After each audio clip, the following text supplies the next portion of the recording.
Hail hail and welcome to part 8 of the Celtic History podcast series, which charts the history of Celtic Football Club from 1887 to the current day. In part 7 of the series, titled The Best Team in the World, Chris was joined by Stephen Sullivan from FIFA.com, and they covered the golden period from 1960 to 1970. In a slow start to the decade, the players struggled to meet the demands of playing for such a massive club. There is a perception of mental weakness within the squad, at a time when Robert Kelly had an overwhelming influence on all aspects of team selection and tactics. However, times were changing, and with Sean Fallon finding playing gems for the club, this set the scene for the return of Jock Stein, who moulded them into one of the best teams ever to have played the game. We hear from ex-players who donned the hoops at this time, as well as the introduction of Celtic pools during the decade. There are details of the playing kit worn in the 1960s, history of the stadium, and the introduction of the Celtic song, all mixed with more fan stories and confessions. The start of the 60s was really as bad as it got. Power on and off the pitch, rested almost exclusively with chairman Robert Kelly. Until Stein came in, these guys just had a losing mentality. There was no experience there was no character there was no personality there, and the team just fell apart. It was whenever anything presented, any barrier came up against them, they just wilted. Jock Stein was a born manager. He came back ready to be Celtic manager. When he said, if you play to your best, you'll beat anyone, they believed him. From being dysfunctional, everyone started doing their jobs really well. You're this great manager, you had the talent there, you had everything working well after 65, everything right from the start was working well. He knew that if Celtic could get the upper hand in Rangers, that's half the battle. Right from the start, he was saying Celtic are going to be a force again. And he said the measure of any great team these days is in Europe. That's where great teams are judged. Celtic wasn't a selling club, and that was never really been the case before. And that was the policy of the club at the time. It was all based on youth. During the 1960s, we won 20 trophies. The favourite ever player has got to be Tommy Burns. The ones I really enjoyed most were probably the goals against Liverpool at Anfield, it's just the road to Seville. To fund the ongoing changes, Celtic launched the Celtic pools in 1964. On the line, I have Ian Young. Well, I thought the most important game in my career was 65. The Scottish Cup final. The one and only Mr. Bobby Lance. Bobby, absolutely great to talk to you. The one and only George Connelly. George, how are you today? I'm fine, Chris. I'm very well, thank you. In 1963, the most iconic Celtic shirt ever was introduced. But see, when you watch the game, it's just how good this team was. Because that team came wave after wave after wave of attack, and it was relentless. Never in the history of world sport has a team created as many new fans as Celtic. Never has a victory been more warmly welcomed, nor a winning goal been greeted with such an explosion of joy throughout the continent. It was a time of real tactical change in football. The brutality that Racing Club approached it with really took them by surprise. All Racing Club had done it, they'd made themselves the champions of thuggery. And he wrote that second verse, sure we're the best damn team in Scotland and the players all are grand. At the end of 1969, we're on top of the world. They were the best team in the world. Now we join Chris McGuigan for part 8 of the series, where he will cover the period from 1970 to 1980 with his guest from Celtic Underground, Mr. Stephen Murray.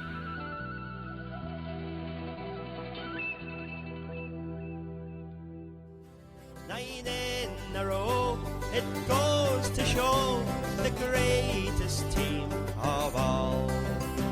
It's Celtic first and Celtic last and Celtic overall. Chapter 8. Celtic Football Club, 1970 to 1980. The last months of the 1960s would swing a wrecking ball into that decade's superficial image as a time of peace and love. The Vietnam War continued to rage. Charles Manson and his so-called family inflicted terror and murder across Hollywood. But also in California, the Rolling Stones set at the Altamont Tree Festival would provide the backdrop to widespread crowd violence and a fatal stabbing. In Scotland, in the final days of the decade, 2 police officers would be shot dead after a bank robbery in Linwood. 1967 and its summer of love seemed a world away. Everywhere you looked, the world was changing. Everywhere, that is, except on the football field. Here, As had been the case since the arrival of Jock Stein in 1965, Celtic remained the undisputed kings of Scotland. In season 68-69, the Hoops claimed a second domestic treble in emphatic style. And as the new decade arrived, a repeat of the incredible clean sweep of 1967 appeared possible. The core of the immortal Lisbon Lions side remained, and this experience was now complemented by an incredible array of emerging talent. Known as a Quality Street gang, Celtic boasted a pool of young players that was unprecedented in its depth of quality. Jock Stein was nurturing this talent with care. Talent like Kenny Dalglish, Lou Macari, Davy Hay, George Connelly and Danny McGrain. Not all had yet made an impact at first team level, but as the decade progressed, their time would come. Meanwhile, despite all they had achieved in the game, men like Billy McNeil, Jimmy Johnston, Tommy Gemmell, Bobby Murdoch and Bertie Auld still had points to prove. In 1970, every team was supposedly inferior to Don Revie's Leeds United. At least, that was the rhetoric of the English press. The English champions combined brute force and brilliance to become among the most feared names in Europe. So when Celtic were paired with the Ellen Road Club in the European Cup semi-final, the outcome seemed inevitable. Following the draw, the English media were quick to pour scorn on the hopes of the Hoops. Celtic might be dominant in the second-rate Scottish League, they sneered, but they would quickly come unstuck against superior English opposition. Leeds had cruised into the semi-final, scoring an impressive 24 goals in the process. Celtic's progress against Bow, Benfica and Fiorentina had been much tighter. Indeed, a toss of a coin had decided the fate of the second-round tie against the Portuguese champions after both teams had won their home leg 3-0. The idea that the Glasgow side could halt the Yorkshire juggernaut chasing a league, FA Cup and European Cup treble was unthinkable. Leeds would be at home for the first leg, and all those who had underestimated Celtic had to wait just 40 seconds for the retort. From the kick-off, a series of passes saw Celtic quickly progress to the edge of their opponent's box. The ball finally landed at the feet of George Connelly, whose shot would nestle in the net. If the English crowd and media were anticipating a rousing comeback, they were to be bitterly disappointed. Celtic was simply too good. Contrary to all the pre-match predictions, it was the English side who was struggling with a step up in class. A 1-0 first leg lead was the least Celtic deserved, but they returned to Glasgow with a quiet satisfaction. To cope with the anticipated huge demand to see the return game, Celtic had switched the tie from Parkhead to Hampden, and a record European Cup crowd of 136,500 would pack the National Stadium. This huge and partisan crowd would be stunned into momentary silence when after just 14 minutes Billy Bremner crashed home an unstoppable shot. It was ill-deserved, but Leeds were level. Celtic began the second half with a renewed energy, and from the opening minutes it was a question of not if, but when.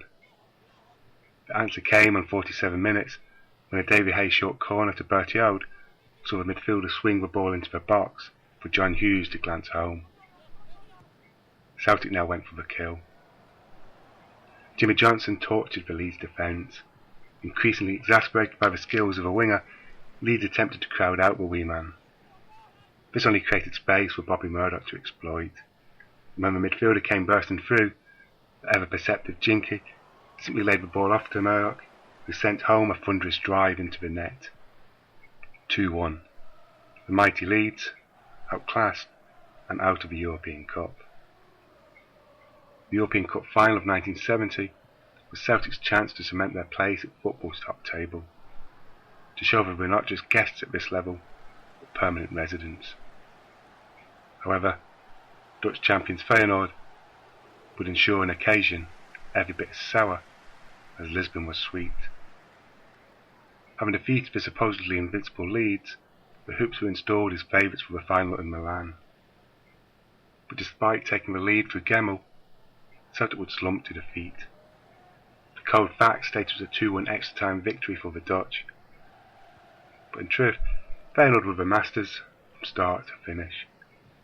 Defeated and dejected, the Celtic team were well beaten by a side Billy McNeil would later admit had been badly underestimated.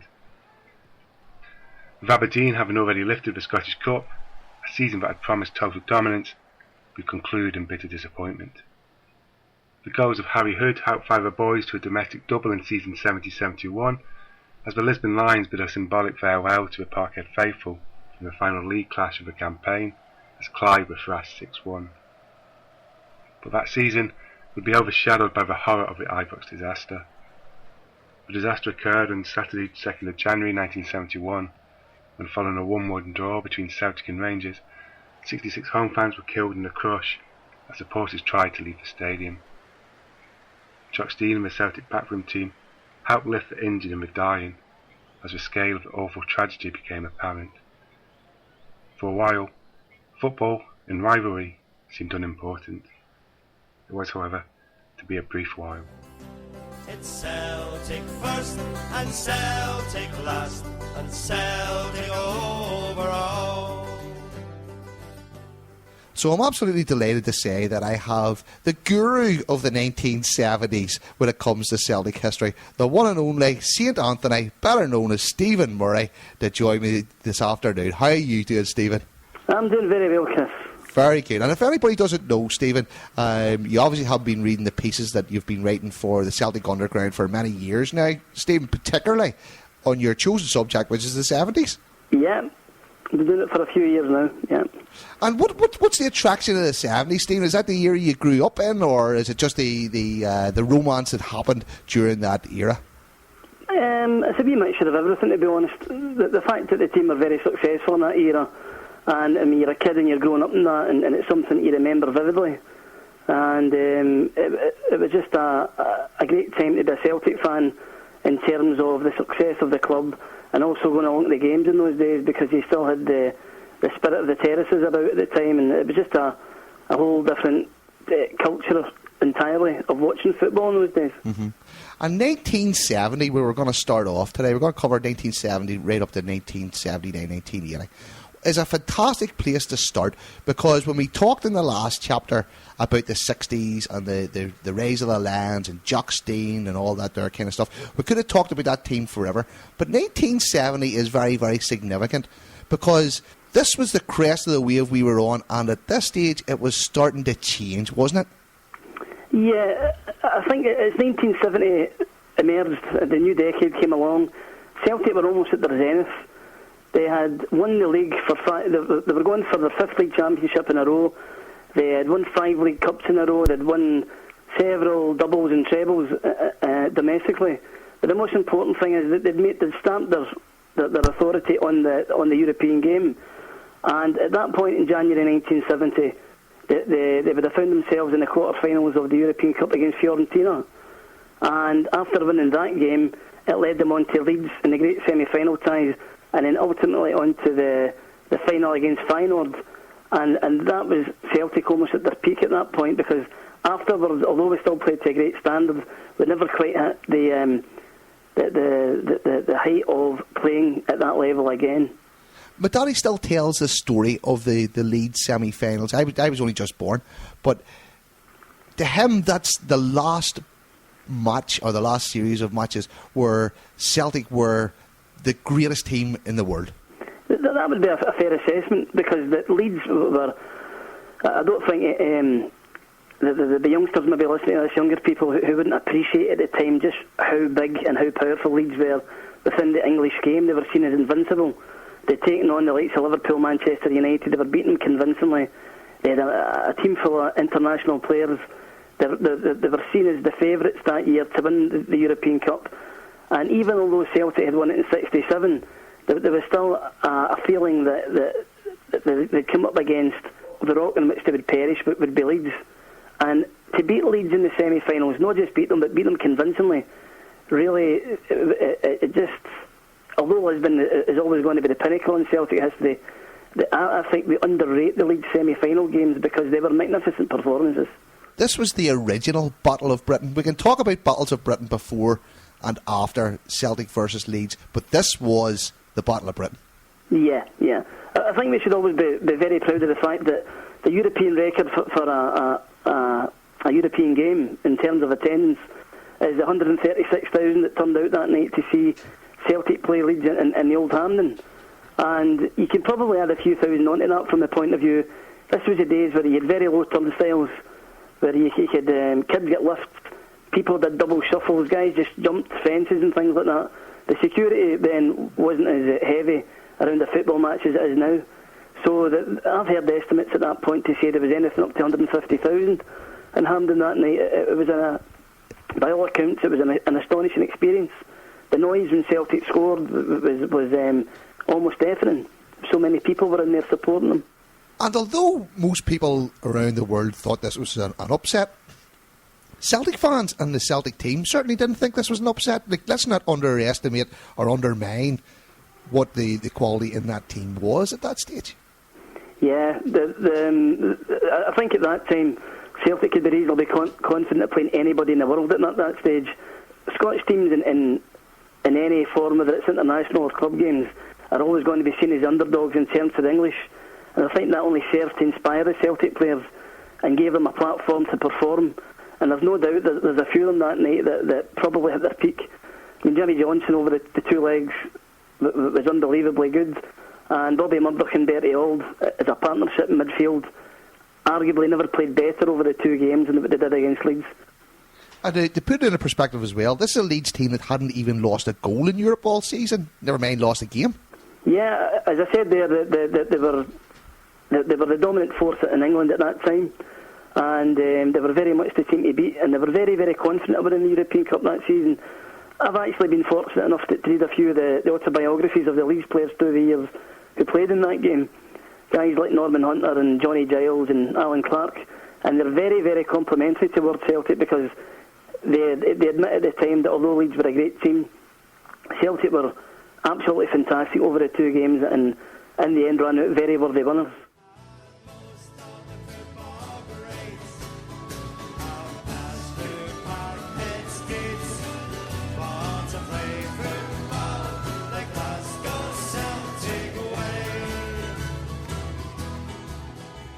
Beating Leeds United home and away was incredible. But that night at Hampden was 135,000 or something there. You could just, when you came out, you could just see faces all. That was tremendous. We played loads of games at Celtic Park when the place was mobbed as well. It was great. Billy scoring the winning goal in the last seconds against us was great, you know. Yeah. But that always tells a story that, you know, he remembers watching the European Cup and just being sort of stunned when we won it, you know. But he remembers being probably more excited when we went to play Leeds.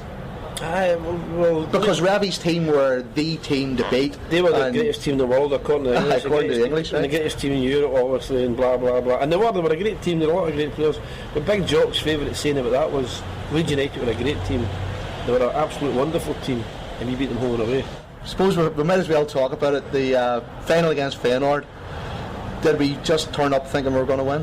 Is that right? I think we were must have been overconfident. You know, when you're young at the time, I don't think you think along the lines, but it must have been in our brain somewhere that we were going to win if we play. But we didn't play, and they did play. You know. Yeah.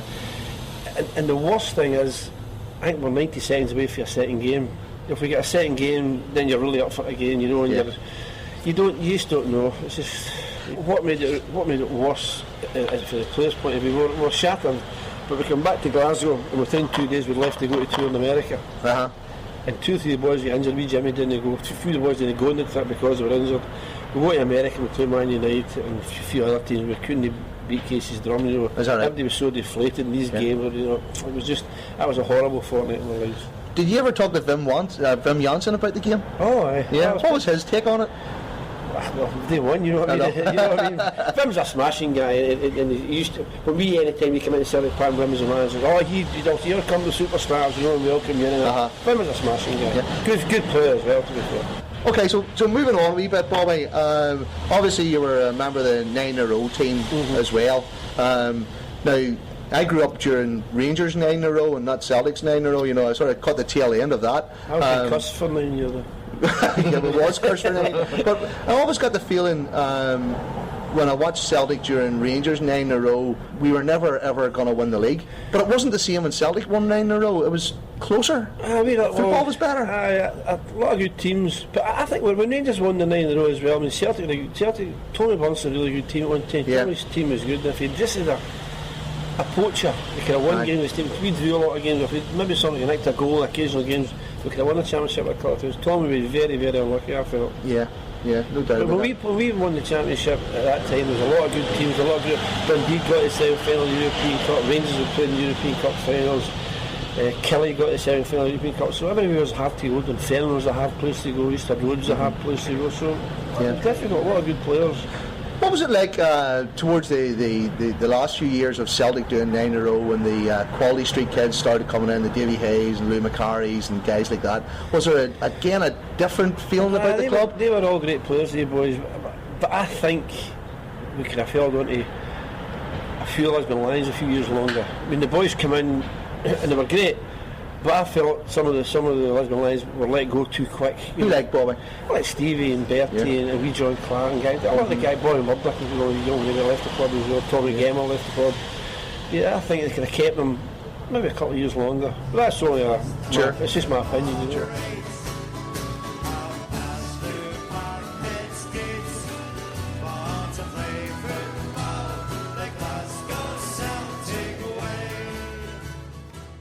But when you look at the styles, Leeds was this team, although it scored a lot of goals, was a tough tackling, roughhouse team as well.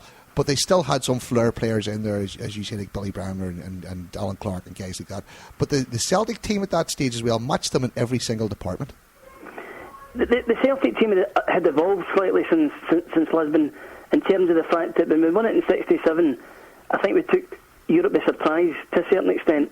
But by the time 1970 came, Celtic were an experienced European side, and the Lions, if you like, had moved on just slightly. For example, Jim Brogan had come in place of John Clark, Davy Hay had come in place of Jim Craig, and you maybe had the likes of John Hughes, who was around the Lisbon era, but was a big player in the Leeds games.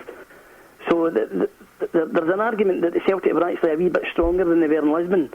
Mm-hmm. And over the two games, although the scoreline seems pretty close, I think when you read the accounts of the time, Celtic were convincing winners, especially the game at Hampden, when if it hadn't been for a wee bit of bad luck and bad finishing, they could easily win maybe 3 or 4-1. And of course the match only ended up 1-0 that night with George Connelly scoring, which was took a deflection and everything. It wasn't one of these spectacular goals or anything that night, sure it wasn't. No, of course that's the night as well that Jock Stein was faced with a terrible dilemma and what socks to wear, because apparently Leeds at the time had an all-white strip and Celtic had obviously wearing white shorts and white socks, and the referee deemed that there was a clash of colours, so Celtic, being the away team, were asked to wear a different shade of socks, and of course they hadn't travelled up with their customary green chain socks, so Don Ravey offered them either blue ones or red ones. And Celtic actually played in red, which was a sort of orangey shade of red. I've read accounts of it that say that the socks were orange. It's hard to say because, as I said, it was an unusual shade. But they tell me that from the time that the socks officially were red, but it wasn't much a choice picking red from blue. I think the official excuse for that was they were red, but under the floodlights they looked orange. They looked orange. That was what I heard.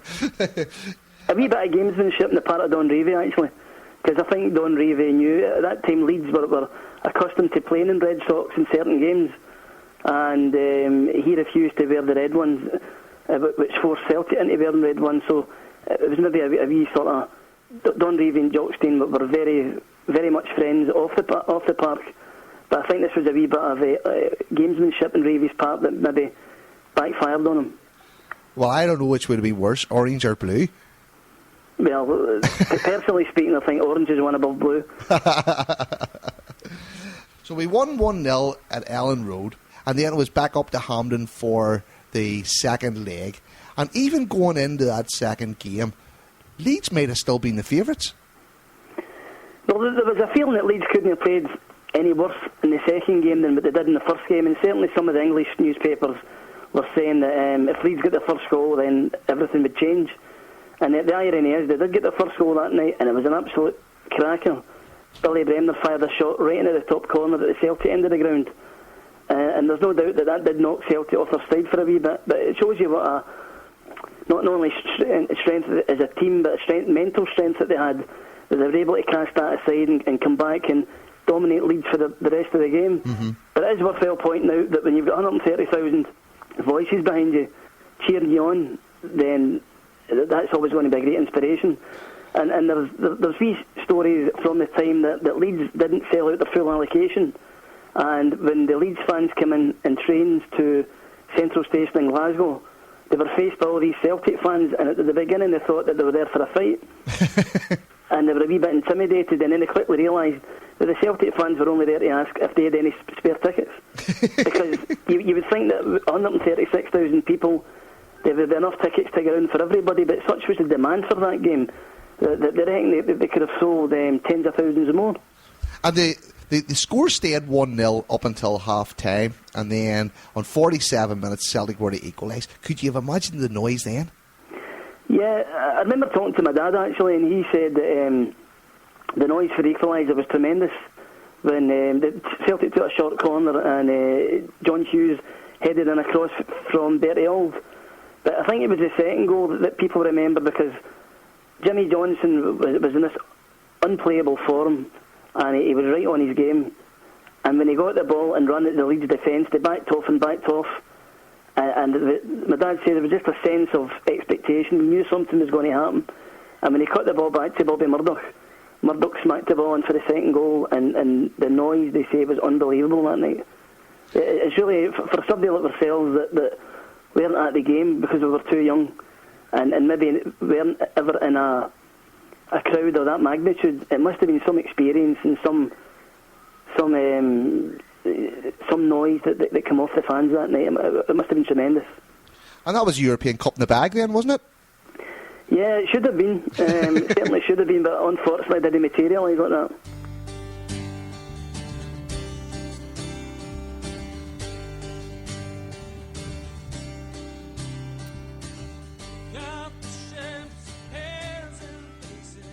The 1960s saw major work done to combat housing shortages within Glasgow. However, that was only part of the master plan. The new towns founded after the Second World War also meant that people were travelling to and from Glasgow more frequently than ever before. They were not taking trains either, as more and more people took to the roads. The beaching cuts to the railways had already left their effect in Glasgow. 2 of the 4 main train stations in the city, St Enoch's and Buchanan Street, were closed forever. With them, many of the lines and smaller stations were removed too. Parkhead Stadium, formerly Parkhead or Parkhead for Celtic Park, was closed on October 5th, 1964. Despite the closure of the station and the railway line, the last remnants of the line can still be found at the southeast corner of the stadium, running immediately behind the Turnstiles pub some 50 years later. But it was the Bruce Report that would have an even more dramatic effect on the city of Glasgow.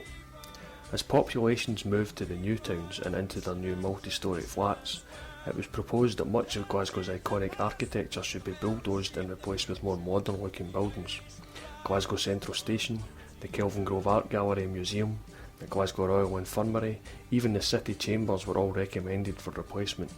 Fortunately, such draconian measures never came to fruition. Nevertheless, some of the recommendations were followed, at least to a point.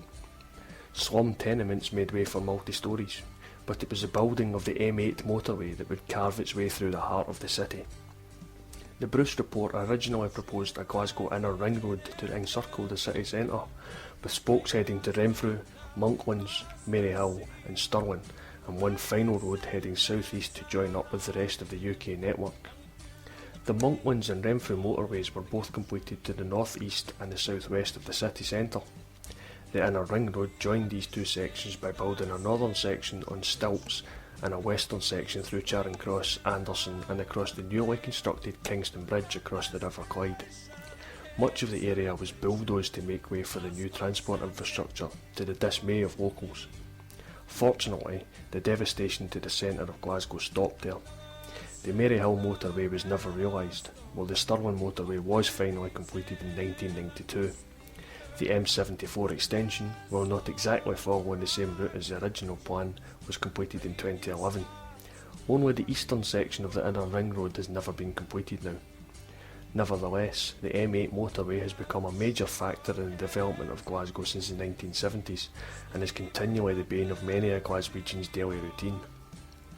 Back at Celtic Park, there was also major redevelopment being carried out on the main stand. In 1971, a new roof was installed, along with extra seating and a suspended 100 capacity press box.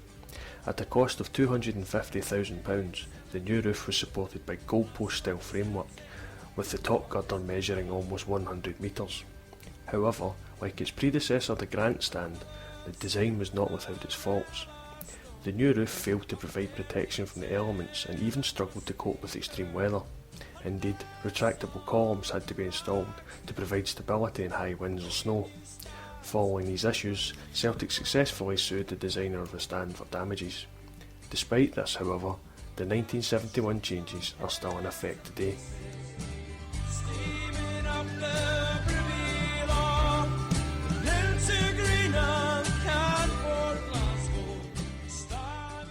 And although we could talk about winning the championship and stuff that year, there's only one event really that springs to mind. Even though we'd beaten Leeds, the European Cup final against Feyenoord was the event that everybody had put in their mortgage on Celtic to win. Celtic were certainties, weren't they, in a two-horse race? There was always that thing about the writing that Jock Stein and the players underestimated Feyenoord, and I don't doubt for a minute that after beating Leeds, they maybe get a wee bit too cocky and things like that. And the sad thing about Milan was it was the opposite of everything that Lisbon had been. In Lisbon, it had been bright, sunny weather. In Milan, it was night time. It was pouring the rain. It was an awful night, and the supporters who went along get soaked to the skin that night. In Lisbon, we had dominated the game, and in Milan, it has to be said that Feyenoord by far were the best team and dominated the game then. And you know, for everything at Lisbon had been good, Milan on the reverse side was bad. And it is a galling thing to think about that they were only maybe a couple of minutes away from a replay, and the hope would have been that we couldn't have played any worse in the replay than we did in that game. And maybe there's a wee element that Feyenoord would have thought to themselves that maybe they'd shot their ball and had their opportunity. But there's no doubt about it that Feyenoord deserves to win. Especially when Celtic took the lead after 29 minutes, and you would have thought at that stage, well, okay, they might be playing bad, but they've got a goal here, it's just a matter of time. Tactically, I think the mistake that Stein made was that in the Leeds games, he'd played a three-man midfield. He played George Connelly in midfield alongside Bertie Auld and Bobby Murdoch. But when we played Feyenoord, he played two in midfield against Feyenoord's three.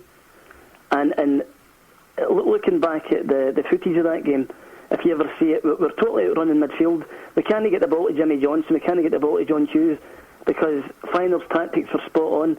They had a stranglehold in the middle of the park. And I think if Jock Stein had his time again, he would have played George Connelly in midfield to give us the extra man, in which case we wouldn't have been so overrun. And I think the whole course of the game would have took a different turn. But it just didn't click. Just that night, it just didn't click. Celtic just didn't seem to be at the races. Of course, I was watching it in hindsight, many years later. But when you watch the game, it wasn't the Celtic that you saw in Lisbon, and it wasn't the Celtic that took Leeds by the scruff of the neck and sent them back down south to think again. It was just stale, wasn't it? It's difficult to say. It was maybe just a bad day at the office. But there was talk at the time. Glasgow's a small village in many respects. It's a village mentality. And after the game, there was the feeling that the players were had paid too much concentration on the commercial side of getting to the final. I'm sure that it's the first time that the players had appointed an agent to act on their behalf to get a pool of money, so that after the final they would split the money amongst themselves. Because apparently in Lisbon they didn't make a great deal out of it, and I think the football was becoming a wee bit more commercialised, and they saw an opportunity to cash in that. And there's nothing wrong with that really, because at the end of the day they're professionals. But there is Celtic fans from that time who travelled to Milan who to this day feel a wee bit bitter that the players weren't focused the way they should have been on the game, because they maybe had one eye on the commercial activities that were taking place behind the scenes. But still, all in all, it was still a successful season, and we were still sort of right smack bang in the middle of our 9 in a row. And when they lost the European Cup final, there was an American tour planned as well. And here was Celtic, league champions, runners-up in the European Cup, and when they went to America, by all accounts, they just didn't even want to be there. Yeah, I think that's the tour where Tommy Gemmell and Bertie Hill were sent home for misdemeanours. I think that there was maybe a wee bit of breaking the curfew and things like that. And if I remember rightly, Jock Stein stayed home and Sean Fallon took the team.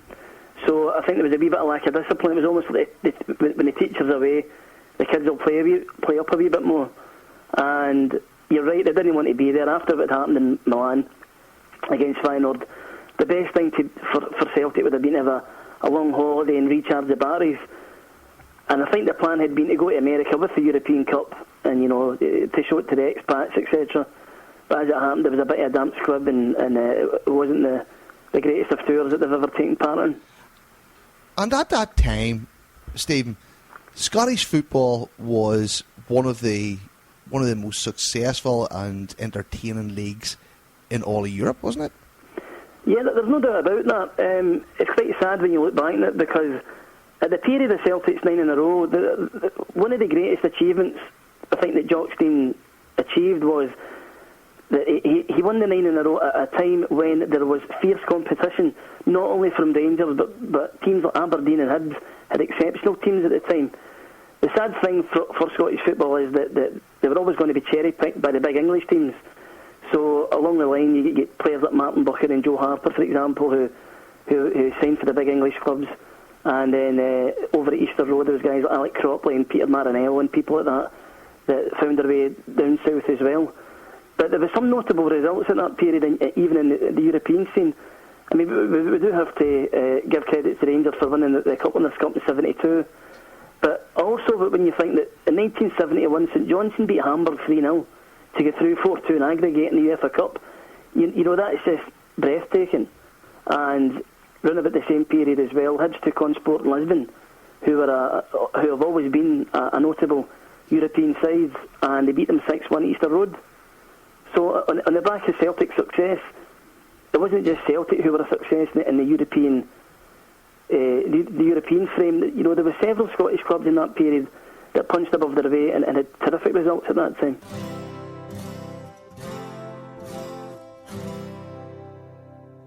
We seek him here, we seek him there, never to find is very rare. You can go to any single country in the world and you'll find dedicated followers of Celtic. Favourite Celtic memory?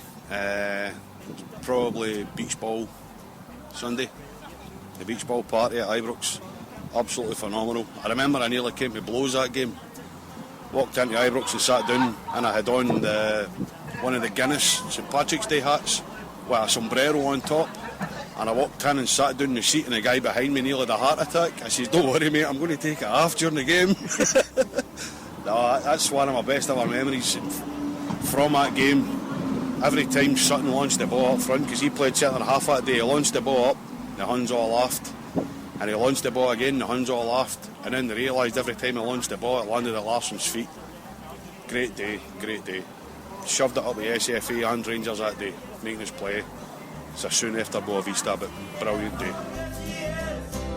In Germany or Holland and in Norway, in all the towns like Donegal. I'll be back to Celtic and drinking a can, and the Polish were running up to get us, and I goes like my mate, "Hold that can a minute," and they jailed my mate, and that was it. That's my funny story. That's a true story. We've had our times, 9 in a row. So Lisa, favourite ever Celtic player? Tommy Burns. Without a doubt, Tommy Burns.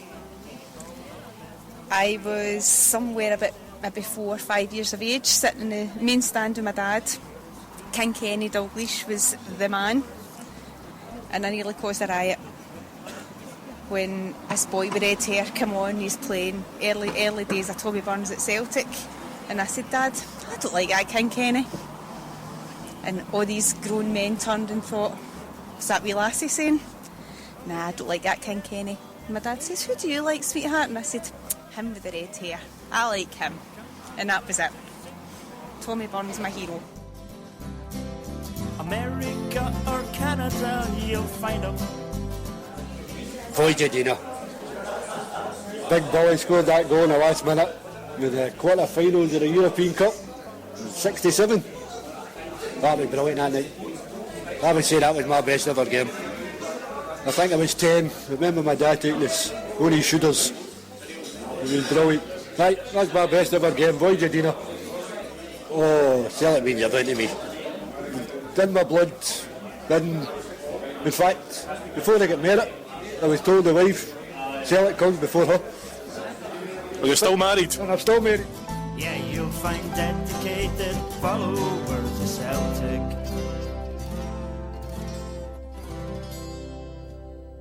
So that brings us up to 1971, Stephen. And 1971 will go down as one of the darkest days ever in Scottish football, when we had the unfortunate tragedy of the Ibrox disaster. And that's when Rangers were actually playing Celtic that day. Yeah, I think the tragedy at Ibrox was it changed football in its entirety.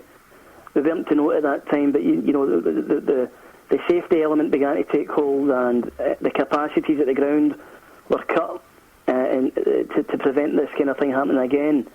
And Rangers themselves, although it took them a few years, decreed that they would have an all-seated stadium. So the whole culture of the game again was beginning to change on the back of that one tragedy. It never fails to amaze me. I was at Hampden a few times in the early 70s with my dad, when there was maybe 100,000 crowds at it. And Hampden in particular, at the back of the Celtic end, was a death trap. Mm-hmm. Why we didn't have that Ibrox tragedy on another scale at Hampden? It's just through the grace of God and good fortune. But unfortunately that night at Ibrox, nobody's quite sure. I tend not to take a... how can I describe it? Well, there's Rangers fans to this day who argue over the causes of what actually happened. And I don't have any great opinion either way of what happened, because I think whatever happened, it was a terrible tragedy, and it was terrible that 66 football fans, a lot of them young people, went to the game and never come back. Mm-hmm. No doubt about that. And it just shows you what the crowds were really like there. And we can talk about attendances, till we're blue in the face. We can talk about new stadiums and some of the future chapters as well. But could you imagine just standing there on a terrace in those type of days, and the crush, as you say, when your daddy took you in the back steps of Hampden? I mean, how many times did that happen where you were scared stiff sometimes because you're just a wee boy getting lifted up? That's right. Although the funny thing in those days was we tended not to think about it because this was the norm. Mm-hmm. But when you went to big grounds, in fact, it didn't even have to be the big grounds. It was some of the smaller ones. Like I always thought Tynecastle was a terrible place to try to get out of it, and Falkirk as well was notorious for the exits where it was like a bottleneck. When you had so many thousand people trying to get out of these wee tiny gates to get out into the street to get away from the ground. But the Ibrox disaster is something I think in the Scottish psyche that always stays with us, because it was the one time where I think that it was something that always could have happened that we never thought would happen, and unfortunately it happened that day. Mm-hmm. And the irony of it is, it probably brought the clubs the closest they've ever been together, probably since the formation of the two teams. When you look at the aftermath of the Ibrox disaster and the services that were held and the fundraising games that were held and stuff like that, for a little while history stood still and Celtic and Rangers stood together. A tragedy like that is always going to bring them closer together. There's no doubt that did happen for a short period. For example, there not only was there services for the dead as individuals, but both the Church of Scotland and the Catholic Church had services within their cathedrals in which players of both sides attended in memory of the people who'd perished at Ibrox on the day. And for a short period after that, certainly, there did seem to be a wee bit more cordial relations, not only between the club, but between the supporters as well. But unfortunately, it didn't really last that long. And before you knew it, you were back to normal again.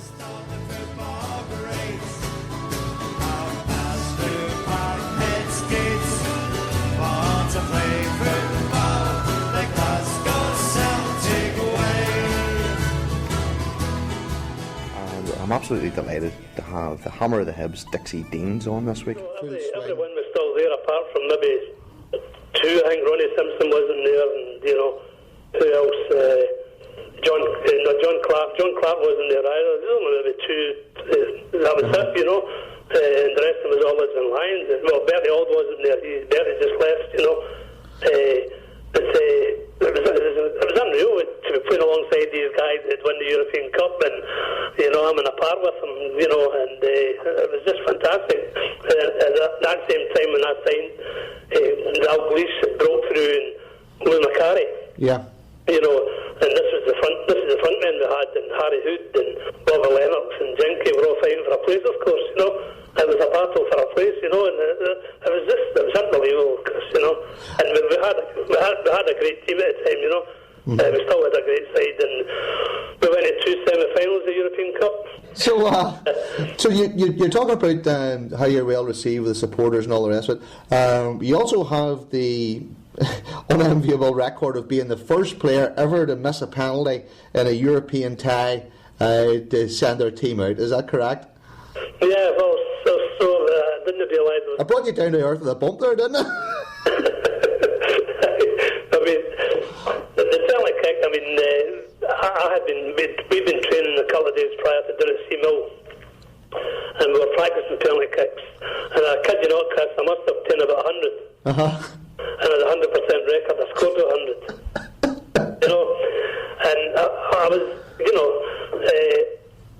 it was unbelievable. And when I got tape brought on, I was a sub that night. That's right. And I was a sub, and I maintain to this day, if Joe would have played me for the start, would have won 1-0. I wouldn't have went to penalties. Yeah, I didn't need the penalties. I wouldn't have needed it.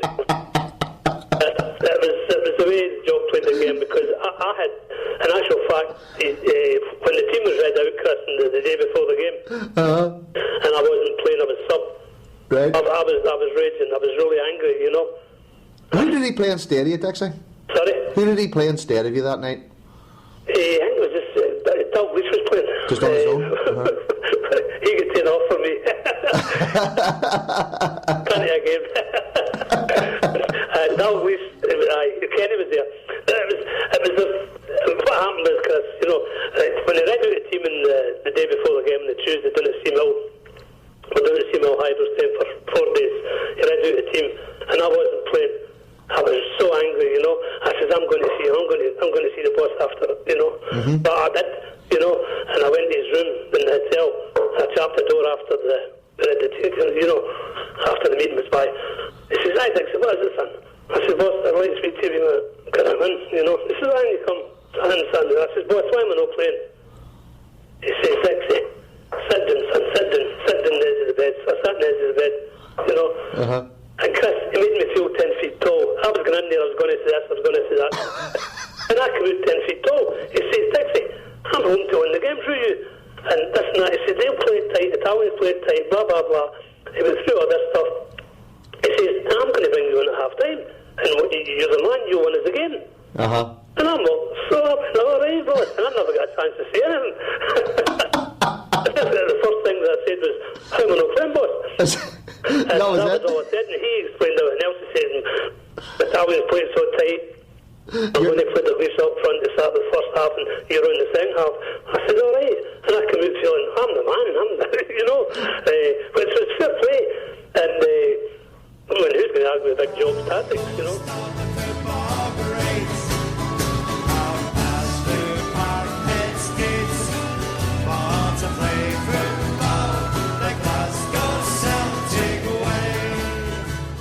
1971, 1972, we can talk again about another European Cup. Inter Milan on penalties. The famous night whenever Celtic played Inter Milan and lost on penalties. Yeah, that was Dixie's downfall on the night. Will he ever live it down? Well, he was unfortunate for the point of view. I'm sure he came on as a sub that night for Dalglish. So Dixie's come onto the park and he might not have been as fresh as what he would have been if he'd have been playing for the start. But he was just unlucky because they say that in the run-up to the final, Jock Stein had penalty competitions and Dixie was winning them all. So it just goes to show how you can practice until you're red in the face, but when it comes to the actual taking it in front of the crowd and when push comes to shove, when it comes to the crunch, Dixie was found wanting. But that's gone, because if it had won that semi-final, that would have took us through to playing Cruyff Ajax at a time when they were at their peak. That would have been a magnificent final. That would have been fantastic, wouldn't it? You know, mouth-watering stuff. I think it was in Rotterdam that year, and they would definitely have the advantage in terms of the support, because playing in their own country. But that would have been an outstanding spectacle. The likes of Murdoch and Johnson and Dalglish coming up against Cruyff and Neeskens and Rep, and that would have been fantastic. And Inter Milan, I have to say, I don't think were the team that had been in the 60s. I think that they were a side that was in decline, and for 2 legs they just defended like hell and got lucky. Mm-hmm. And again, 75,000 people turned up that night to watch the semi-final. And actually Rangers played a semi-final on the same night, was it? Yeah, it's worthwhile pointing out that on the same night there was 80,000 at Ibrox and 75,000 at Celtic Park, and by all accounts the police managed to police both occasions without any incident. And these days they would never allow Celtic and Rangers to play in the same day with any opposition, and I think that there's a certain amount of laziness that's crept in to the police in Glasgow over the years, because in those days they were really good at their job in terms of policing football games. And when you think 155,000 people travelling there, being at the game and travelling back again, and everything went off without incident. And the only sad thing is for ourselves and the sake of Scottish football is what an achievement it would have been to have two sides from the same city and the two big competitions in the final. And again, it reinforces what you were saying earlier on about the strength of Scottish football. You know, when you look at whenever Rangers won their 9 in a row and they compare it to Celtic winning their 9 in a row, there's no comparison. When you start talking about the history and the facts, there's no comparison whatsoever. Because, I mean, let's be honest, when Rangers won their 9 in a row, Celtic couldn't have beaten Casey's drum. It's not so much that the Celtic couldn't beat a drum, it's the fact that Rangers basically won their 9 in a row through the chequebook. Everything was done at great expense, and each season that they managed to bring in these European class footballers and keep winning the league. And I think that the biggest criticism of Rangers at the 9 in a row stage is that certainly there was one season where they made they went close in Europe, the first season of the Champions League. But when you think there's another 8 opportunities to make their mark, and with all the players that they had at their disposal at that time and the financial strength that they had behind them, they should definitely have done better than what they did. Whereas I think through Celtic's 9 in a row period, we constantly had a European. We made a reputation for ourselves in Europe, and we had not only did we win it, and we lost another final, but we did another 2 semi-finals as well. And then that brings us up to 1972, Stephen, and we had another record that year whenever Celtic beat Hibernian 6-1 in the Scottish Cup, and that was a record, of course, for Mr. Dixie Deans. Mm-hmm. Well, this was Dixie's salvation after missing the penalty. I think he was a wee bit nervous at the reaction of the fans, and the fans couldn't be any better to him. They did appreciate that penalty kicks is a bit of a lottery, and that it could have happened to anyone. And Dixie was cheered to the rafters that day against Hibs all the way through, and he repaid Jock Stein's faith in him by scoring a hat-trick. But I think it's worthwhile pointing out here that the whole shape of the team was changing. one of Jock Stein's greatest achievements was that he kept Celtic winning during a period of transition. And by 1972, the Quality Street kids who were the youngsters that had been coming through from the late 60s onwards, guys like Davy Hay, George Connelly, Danny McGrain, Kenny Dalglish, Lou Macari, they were all established first-team players by 1972. And most of them would have played in that final. And as I said earlier there, the Lisbon team, some people have been critical about Jock and saying that he brought that team up too quickly in Lisbon. And he maybe let guys go who had a couple of years left in them. But I think Jock knew that these kids were so special and they were coming through that he couldn't hold them back anymore.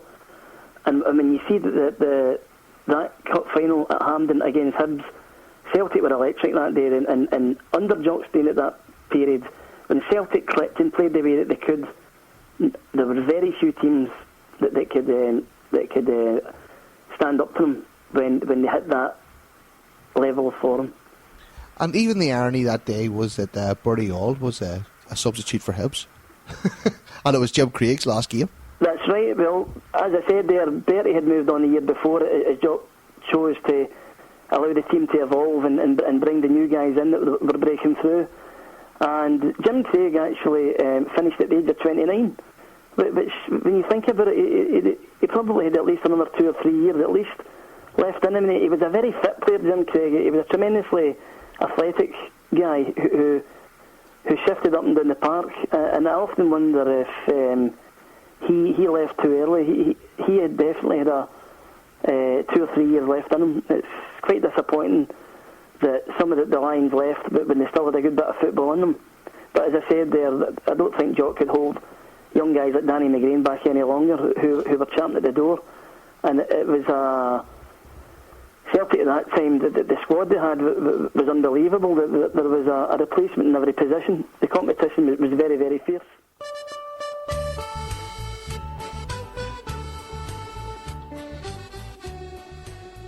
From 1970 to 1972, the Celtic home kit was still the same shirt and socks worn when we conquered Europe in 1967. From 72 to 76, seen a green collar added to the Celtic home kit and the first piece of shirt sponsorship branding added to the Celtic kit. A small white Umbro logo was placed above the right breast on the shirt, along with an Umbro logo added to the bottom of the right hand side of the white shorts. The home kit from this period was finished off with white socks.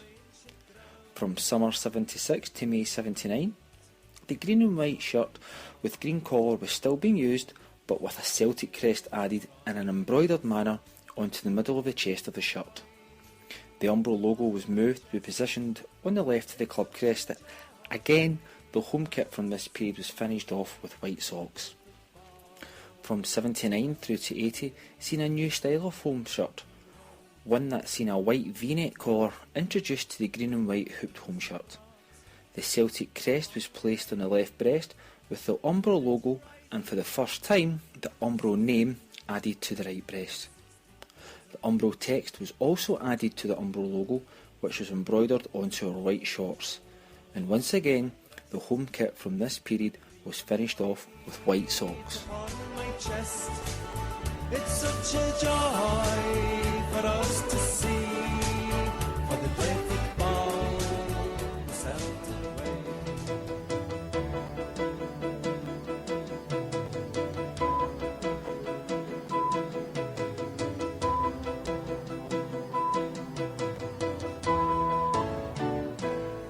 This is the news at 10, with me, David Stockley.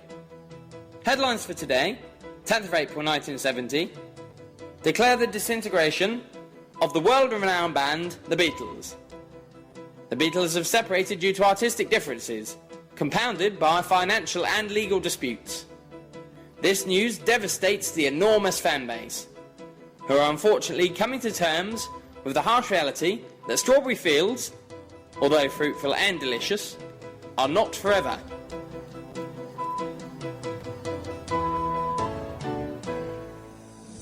The thing about the 1970s is that the success that we enjoyed in the 1970s, there's so many things you could talk about. And even when we done the 60s in the last chapter, really the success in the 60s started in 1965. So you only had 5 years of success. Yeah. But when you look at the 70s and you won the league 7 times, 6 times, Scottish Cup 5 times. We were semi-finalists of the European Cup on 2 occasions, as well as being in a final. You know, we won the Drybra Cup. Just the list of trophies goes on and on and on. You know, the League Cup we won twice, and the Glasgow Cup we won twice. And that's not even to count the things like the World Cup of Soccer in 1977. How do you cover a decade like the 70s without leaving something out? It's very difficult, and we were very fortunate during that period, because not only were we successful, but I don't think people often appreciate the brand of football that Celtic played at that time was also exceptional. Jock Stein certainly had a reputation for attacking football, and you know, but when everything clicked in that Celtic team, when you'd all these guys like McNeil and Dalglish, Jimmy Johnson, Bobby Lennox, Lou Macari, and most of them are playing to form. As I said a wee minute ago, there's not many teams could cope with them when they hit that level of form, and throughout the decade we were blessed with great players, and as some of them were moving on, but other ones to take their place. It was a terrific time.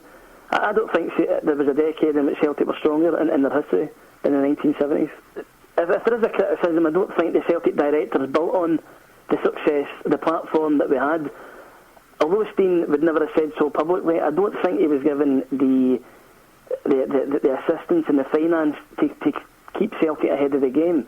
By the mid-1970s, Lou Macari had moved on, and George Connelly was coming to the end of his time. George's thing was sad. The man, I think, was these days would have been acknowledged as suffering from depression. But back in the 1970s, when it was a man's world, guys that were working in the shipbuilders and doing coal mines weren't going to have much sympathy with a guy who was maybe suffering from a bit of depression when his sole employment was playing football for 90 minutes at the weekend. They understood his problems and they sympathised, but I don't think there was the public sympathy that you would get these days. I mean, Neil Lennon in the last couple of years acknowledged that he has had a certain amount of depression, and there was newspaper articles giving him support and trying to help him through it. Whereas in the early 70s, Big George would have been called a wuss and told to go on with it. Sad end of a fantastic career, though. Yeah, he was imperious at his best. The people always compared him to Franz Beckenbauer in terms of his style of carrying the ball at defence. He was never rushed, he was never harassed, he had wonderful control, he had great anticipation, he was a brilliant passer of a ball, especially playing the ball at defence, playing long balls from defence. But I just touched upon there that the Celtic would have been bringing a lot of money in the 1970s. They brought money in the transfer front, and they brought money in terms of the attendances and the European football that they were playing. But Jock Stein was never really given a sufficient amount of money to keep Celtic at that level in Europe. And even Jock, being the great man that he was, that there came a point, I think, that by the mid-1970s, that the fans could see that the team weren't of the same ilk as the Lions had been at that period. There was something missing. And really all it took was maybe a player or two in certain positions that they would have kept them at that level. And when you look at Liverpool came along a few years after, and Liverpool had a great knack of signing players and having them available to take the place of players who were maybe past their best. Now we could have done that. We could have invested in the team and invested in the squad, but the Celtic directors at that time, they were never able to do that. But do you think that was due to the fact that they were able to bring through so many young guys and so many talents through the Celtic ranks? Was there a wee bit of snobbery perhaps about we don't need to buy anybody, or was it just was it naivety on the part of the custodians of the club and the board? I think the board being the board, it was the family dynasty at that time, and there was always going to be a dividend paid to shareholders. So it was in their interest, if you like, to bring as much money in and pay as little out as possible. Another thing is, well, Celtic weren't a great pair in those days, which is why the likes of Macari and Hay and Dalglish towards the end decided to move on during the decades. And they could definitely have made a bigger effort to keep the players happy and to keep the success going. And Desmond Wright, I think, at that time deserves criticism for when a player became unsettled. Desmond's mantra was, if he's not happy here, then he has to move on. That wasn't a case that they weren't happy. It was a case of, you know, that they were maybe felt at that time that they were being underpaid for the success they were bringing to the club. So the directors could have done a hell of a lot more to keep the team together and even invest in the team to make it a wee bit better. But there wasn't any, dare I say, I think the directors thought as long as Stein was there that there was always going to be success, and it was always going to be this conveyor belt of young boys coming through. But sooner or later that was bound to dry up, and when it did dry up, then we were still a good team, but we weren't a great team.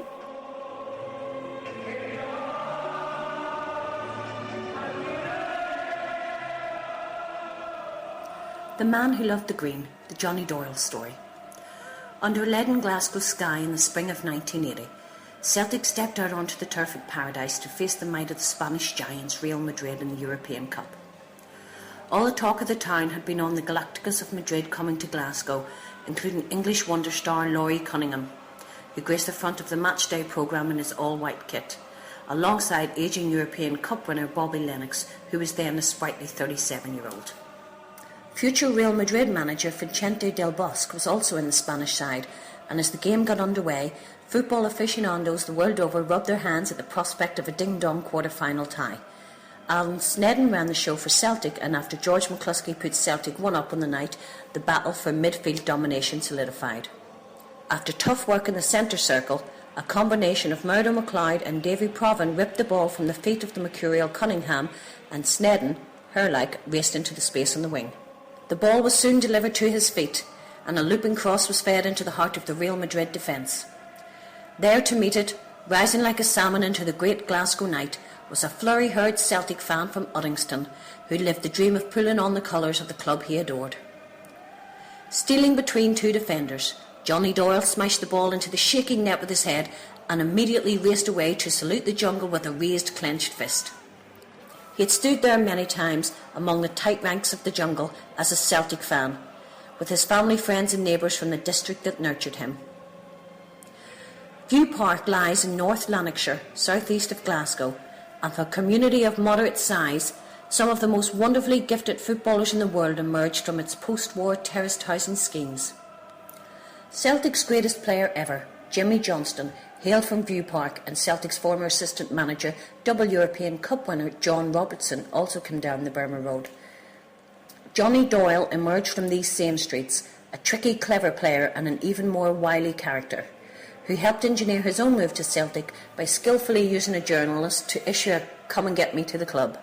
£90,000 was parted with in 1976 to secure his services from Ayr United, a club record fee at the time, and it wasn't long before Doyle was terrorising opponents while wearing green and white. Often, the method of the referees was disgraceful in its application toward him. On one occasion in 1977, against his old team Ayr United, Doyle cannoned along the left flank before rasping a ball towards a teammate in the opposition box. Freakishly, the ball met the head of referee Bob Cuttle, and once he dusted himself off, the man in black promptly red-carded Doyle, claiming the Celtic player had deliberately aimed the ball at his head, a feat of genuine wonderment if it had been planned. Footage from the day provides great evidence of the idiocy of the official's decision, and Celtic manager Jock Stein can be seen furiously remonstrating from the sidelines while attempting to control an incandescent Doyle who was heading for an early bath. Famously, Doyle was again at the centre of controversy in 1979 on the final day of the season at Celtic Park, when a win over Rangers was necessary to take the title to Paradise. As a Rangers player time wasted on the deck, a frustrated Johnny Doyle kicked at him, and soon the bubble bath was being poured again as he was forced off the field of play. Rangers players clapped each other and smiled, but those merry facades would soon be wiped away as Celtic romped to a 4-2 victory and 10 men won the league. The nadir of the game against Real Madrid was still to follow, and while Doyle continued to perform an effective role in the first team, including lifting the Scottish Cup in 1980 at the infamous Riot match, his impression as simply a fan with a jersey persisted among the Celtic support. Often he was spotted leaving the Celtic team bus with Celtic scarf in hand.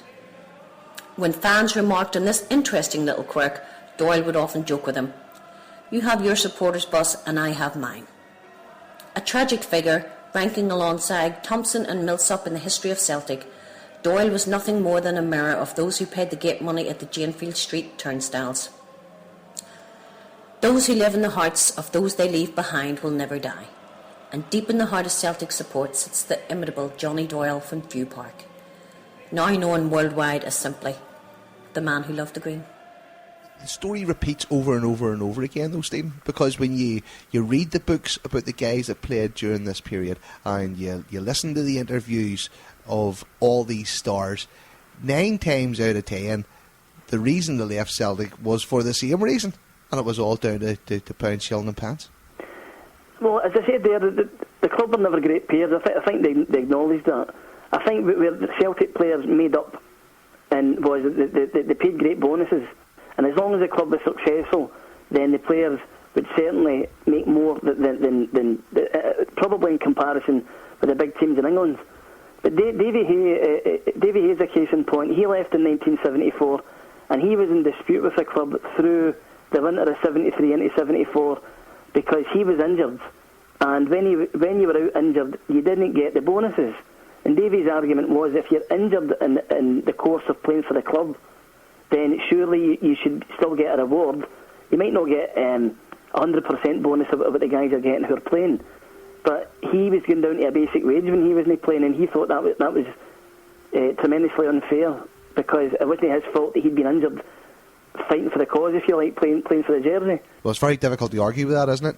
Yeah, and it's something that the directors could have taken on board. I'm sure I read somewhere that Davy Hay left on the basis of £10 a week. Now, this would have been at a time when the admission money into Celtic Park at the time would have been maybe something like 50 pence. Yeah. Now, £10 is basically 20 punters at the gate a week. That's perspective, isn't it? You know, and it goes to show how naive the directors were at that time, that they would just allow a class act like that to leave for the sake of a tenner a week, rather than get a wee bit of consultation and negotiation and come to an agreement. But as I said, Desmond was quite a stubborn guy, and I do think, if I can fire criticism at the board, that they were maybe too happy at times to sell, given the tremendous transfer fees that were coming in at that time, and not a lot it was going out in new players. So without sounding like a broken record player now, Stephen, 1973 we won the league again? Yeah.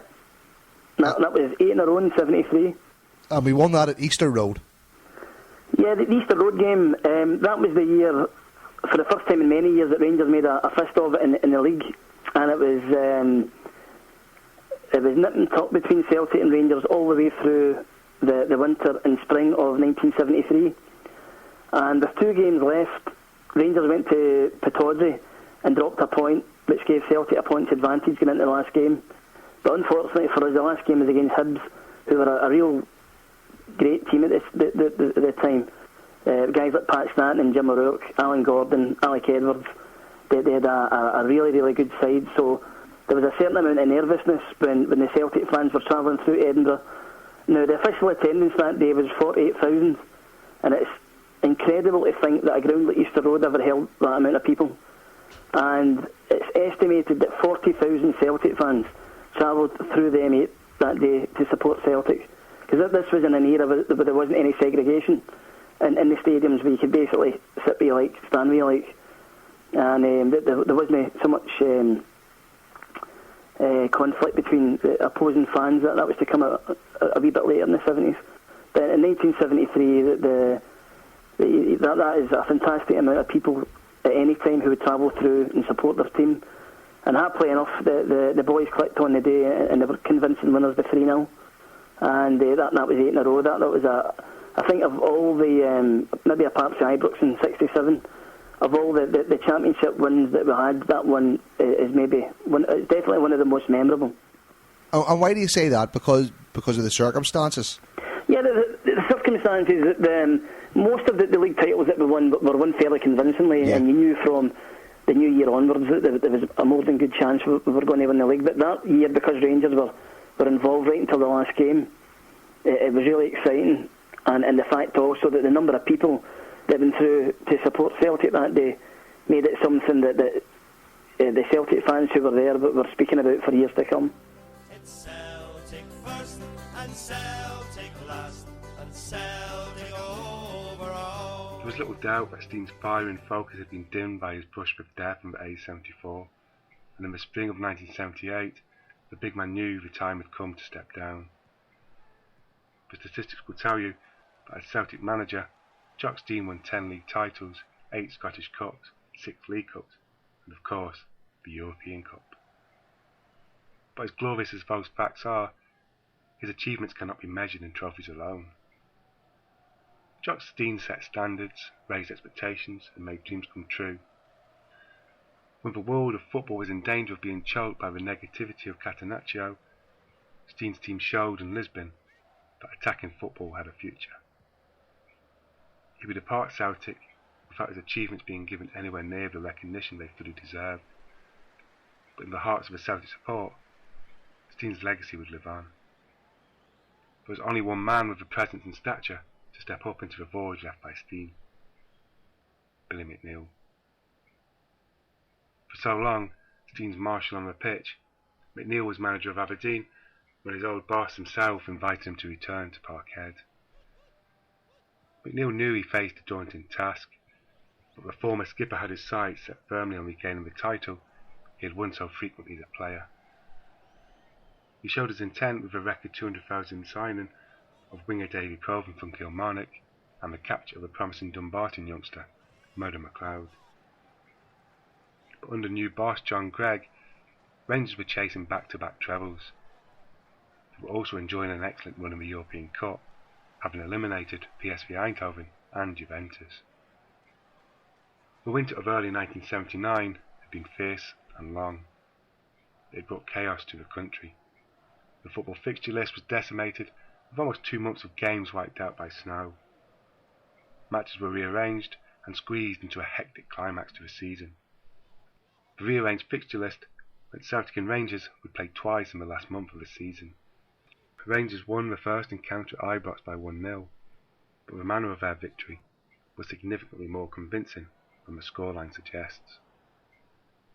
The Ibrox club were now favourites for the championship, but the boys continued to pick up vital wins to ensure that their final clash on May the 21st would be a title decider. The match would be the Celtic's last game of the season. Rangers had a game in hand and knew that a win at Parkhead or a win and a draw from their remaining 2 games would secure the championship. On a grey, late spring evening, a packed Celtic Park was set to witness one of the most incredible 90 minutes ever seen at the famous old ground. Despite an official attendance of 52,000, there was not an inch of terrace and spare as the hopeful from both sides squeezed into the park. The atmosphere was crackling long before kick-off. Celtic began the game well, but the visitors showed typical resilience in defence. Then, after 9 minutes, great play by Davy Cooper created a chance for Alec MacDonald, and the striker slotted home to put the visitors in front and deliver a bitter blow to Celtic's hopes. The boys would dominate the remainder of a frantic first half, but despite spirited Celtic pressure, Rangers stood firm. The championship dream seemed even further away when just 10 minutes after the break, Celtic winger Johnny Doyle swung a boot at MacDonald, who was lying prone on the grass. Doyle's kick was a response to suspected play acting, but the ref did not hesitate to show him the red card. As Doyle vanished down the tunnel, most observers believed he took Celtic's title hopes with him. Despite being down to 10 men, Celtic, roared on by defiant support, continued to push forward, and they finally got the reward on 67 minutes when Roy Aitken netted after a goal-mouth scramble. Amazingly, the Hoops took the lead with just 15 minutes remaining when George McCluskey sublimely hooked home a deflected Aitken shot. Amidst the bedlam, Rangers managed to muster an immediate response. Before Celtic had a chance to settle and defend, Bobby Russell fired a shot through a crowd of players and into the net. 2-2. Again the Hoops fought back and began an incessant bombardment of the Rangers' goal. The support were back in full voice as the Hoops stormed forward. McNeil, the Rangers' goal, pulled off a great save from a brilliant Aitken, but with 7 minutes to go, he was beaten again. A clever crossball from McCluskey was well parried by the keeper, but he could only watch in agony as the ball hit teammate Colin Jackson before spinning into the goal. Pandemonium swept around Celtic Park. Then, with just a minute remaining, Murdo McLeod strode forward and from 35 yards unleashed a fearsome drive which ripped into the Rangers' net. The title was coming back to paradise. Delirium and mayhem ensued. Celtic had won against the odds. It had been a game, a triumph, and a party no Hoops fan would ever forget. Despite all the recent turmoil and upheaval, Celtic would end the 1970s as they had begun them, as champions of Scotland. A fresh decade awaited, and with it would arrive new rivals and a new challenge. A challenge from the East. It's Celtic first and Celtic last and Celtic overall. And in 1974, again, there was huge success again. You know, we won the league for the 9th time. We won the League Cup 6-3 against Hibs, which in turn was a record as well. And then we also made it to the semi-final of the European Cup for the 3rd time. Mm-hmm. Only this time...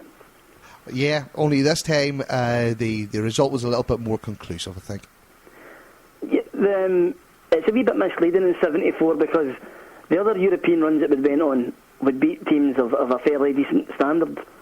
But in 73-74, we beat the Finnish champions Turku in the first round, and then they beat the Danish champions Velja in the second round, which took us on to the quarter-finals, and we played Ball. Now, the Celtic team of the late 60s, early 70s, I think would have beaten Ball pretty convincingly. Yeah. But in 74, we almost made a hash of it. We lost 3-2 in the first leg, and then in the second leg we went 2-0 up within about 15 minutes, and the half time it was 2 each, because the defence in those days maybe wasn't what it was a few years earlier. But they did still have the strength of character to fight back, and they took the game to extra time, and it was a really dramatic occasion in the second half extra time when Steve Murray scored with a looping header, and a lot of people from that era thought that was another Vojvodina. You know, the fact that it was quarter-finals and it was scored that late goal at Celtic Park, so there was a wee bit of symmetry that this was going to be like 67 all over again. But of course we drew Atletico Madrid in the semi-finals, and they were... it's indescribable how bad their tackling was. Their tactics were awful, they were negative, they were defensive, they kicked, they hacked, they spat, and legend has it that they played maybe 3 or 4 guys who wouldn't normally get a game, but who were really uncompromising rough players, and they kept 3 or 4 of their better players for the second leg. And I hate to say it, but their tactics worked because Celtic couldn't break them down.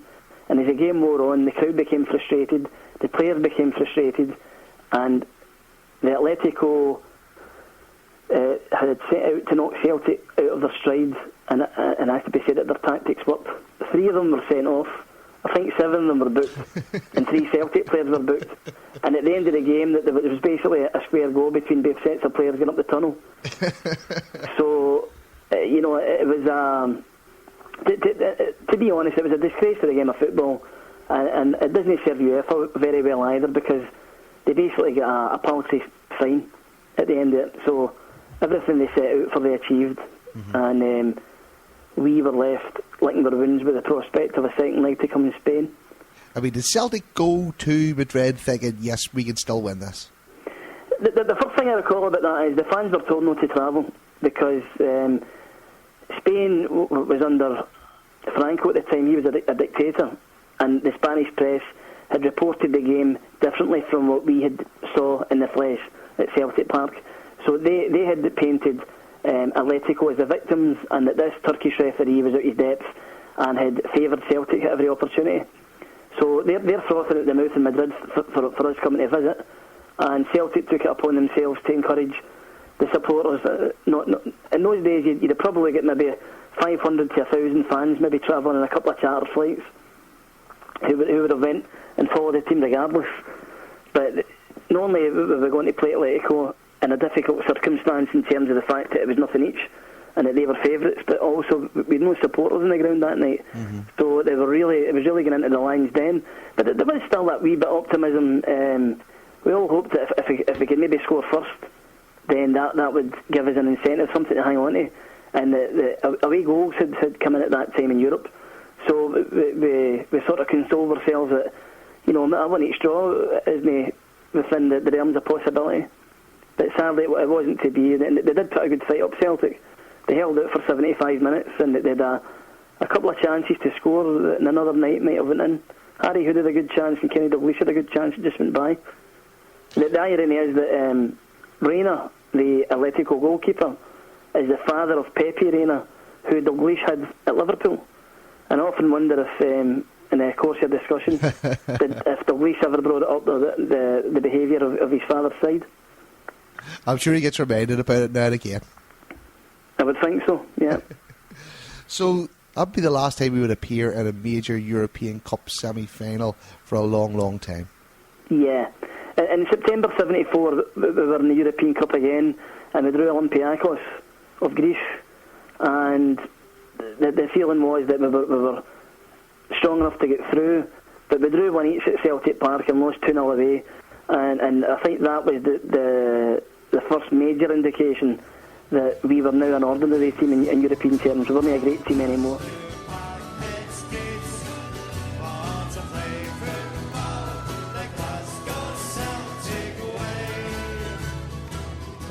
On the phone this week we had Alfie Conn. Is it true, I've read that when you went back to Celtic, you took a wage cut from what you were saying earlier, 240 quid a week to 70 quid a week to go back and play for Celtic. Is that true? That's right, yeah. Why did you do it? It was basically, we were settled in London. Where we stayed in London with a lot of good friends down there. They were really settled. I could have went possibly to another couple of English clubs, but it wasn't in London. Which meant I had to move again. All my family was here, all my friends was here. I says, well, if I can't get staying in London, I'm coming back to Scotland. And that was basically the reason I came back to Scotland. We've been talking here for 25 minutes. I have to ask, what were you thinking of? Well, when the surgeon woke me up, he told me I had amnesia for 2.5 years. But as I say, it was I wanted to play with Jock Stein because I had him at the under 23s, and to me the man was an out-and-out genius. So I had a chance to come and play for him, but obviously it was against a bit of rivals. Coming to Celtic, being an ex-Rangers player. But as I say, Jock Stein was very persuasive. Were you very aware, being the first, if not only, player to play for Rangers and then Celtic, without doubt in modern times anyway, were you very aware of what you were walking into? At the time, no. To be honest, no, I didn't.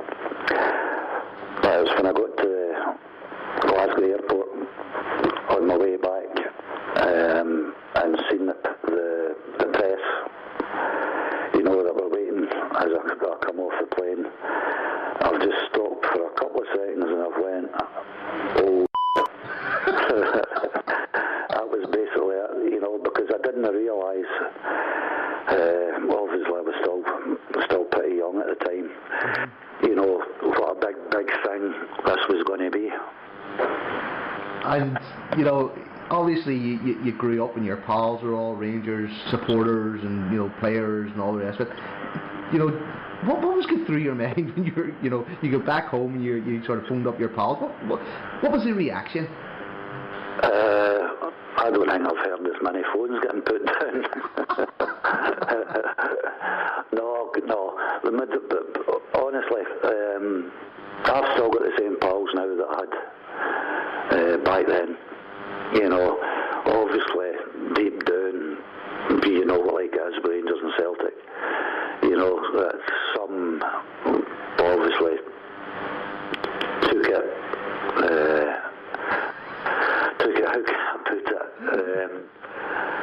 They weren't happy. They weren't happy with it. I can imagine. You know, but as I say, obviously it's a decision I took, and it's a decision I've had to live with. You know, for both sides of Glasgow. Are you looked on by your pals from those days? You know, is everything all forgiven? I think it's mellowed a bit. I think it's mellowed. I think it's definitely mellowed a bit. Right. Obviously, you know, in a lot of eyes, I'll never be forgiven. But as I say, it's a thing I've had to live with, you know, so I just get on with it. Were you more worried about upsetting your old Rangers pals, or were you more worried about being accepted by the Celtic supporters?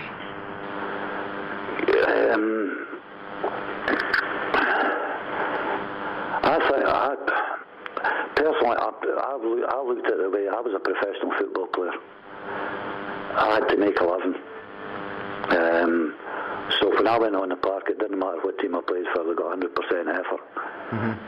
You know, so it was a case of, obviously I'm going to upset one set of supporters, i.e. Rangers, and are the Celtic supporters going to accept me because I was an ex-Rangers player? You know, so it wasn't until really I came back to Scotland that all this started going through my mind. Could I personally cope with it? You know what I mean? Is it going to affect me? Is it going to affect my family? It was after I actually signed and came back to Scotland this all started going through my head. You know, but as I say, that settled in. And did your family feel the pressure of the move? No, because basically, you know, I try to keep them in the background as often as I could. But no, there wasn't a lot of pressure. Obviously, you would get the occasional comment and what have you, you know, about going to Rangers. But apart from that, no, the family weren't affected. It was basically me. So whenever Jock Stein came to you and asked you to come up, what was going through your mind at the time? All the stuff to do with Celtic and Rangers and Glasgow and the rivalry, or I was going to play for Jock Stein? As I say, when I signed the same night that I spoke to Jock Stein. It was basically 15-20 minutes, and I'd agreed to sign. I never thought of the consequences, or the so-called consequences, coming back. I was a footballer and I wanted to play football, and with somebody, you know, like Jock Stein. And as I say, it wasn't until I came back to Scotland and seen the press, then I seen the headlines in the paper the next day and what have you, then these thoughts started, you know, going through my mind. Have I done the right thing? What have you got to do? But I'd made the decision, and whatever way it went, I had to live with it. Did he ever talk to you about the situation? Did he inspire you, or did he, you know, calm you down, or how did Jock Stein handle it? Well, we actually sat in the office. In fact, I fell out with the Spurs reserve team coach because I was playing a reserve game. I'd just coming back from injury. I was playing with the reserves, and he took me off after 25 minutes. So as I'm walking off the park, I'm going, "What the F are you all about?" I says, "What do you take me off the now for?" He says, "Alfie, shut it. There's somebody waiting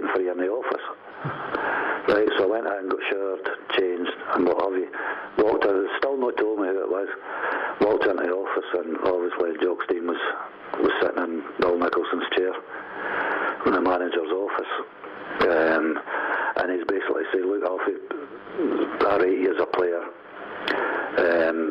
I'd like you to come to Celtic. I've spoke to the players.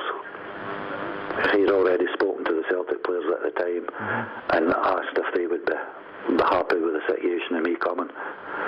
And they said they were. You know. But again, I wasn't even thinking about this. My mind was blank. You know, it maybe sounds stupid, but it was blank. I wasn't looking into the Rangers Celtic side. I was looking to sign a contract with Jock Stein. Was his persona a wee bit overwhelming, Alfie? No. He was a type. There was Jock Stein, Scott Simon, Bill Nicholson. When they walked into a room, there was an aura. You know, some managers can walk into a room and there's nothing. When these three walked into the room, there was an aura about them. You know, the respect they got when they walked in that room was incredible. You know, so it wasn't an overpowering. You know. So what was it like then whenever you arrived? You mentioned there that Jock Stein talked to some of the players. I'm assuming, you know, the Danny McGreens and the Kenny Dalglish and stuff like that. What was it like when you got to the club? Yeah, I got a great welcome. Obviously it was a bit different. Walking into a place that's all green against a place that was all blue. You know. But I see myself in quite well. In fact, they took me down to, I think it was Troon. Celtic were playing a midweek game, and I'd signed, I think it was on the Wednesday, and they took me down to Troon to meet all the players, you know, and watch the game. I think the game was against Ayr United at Somerset Park.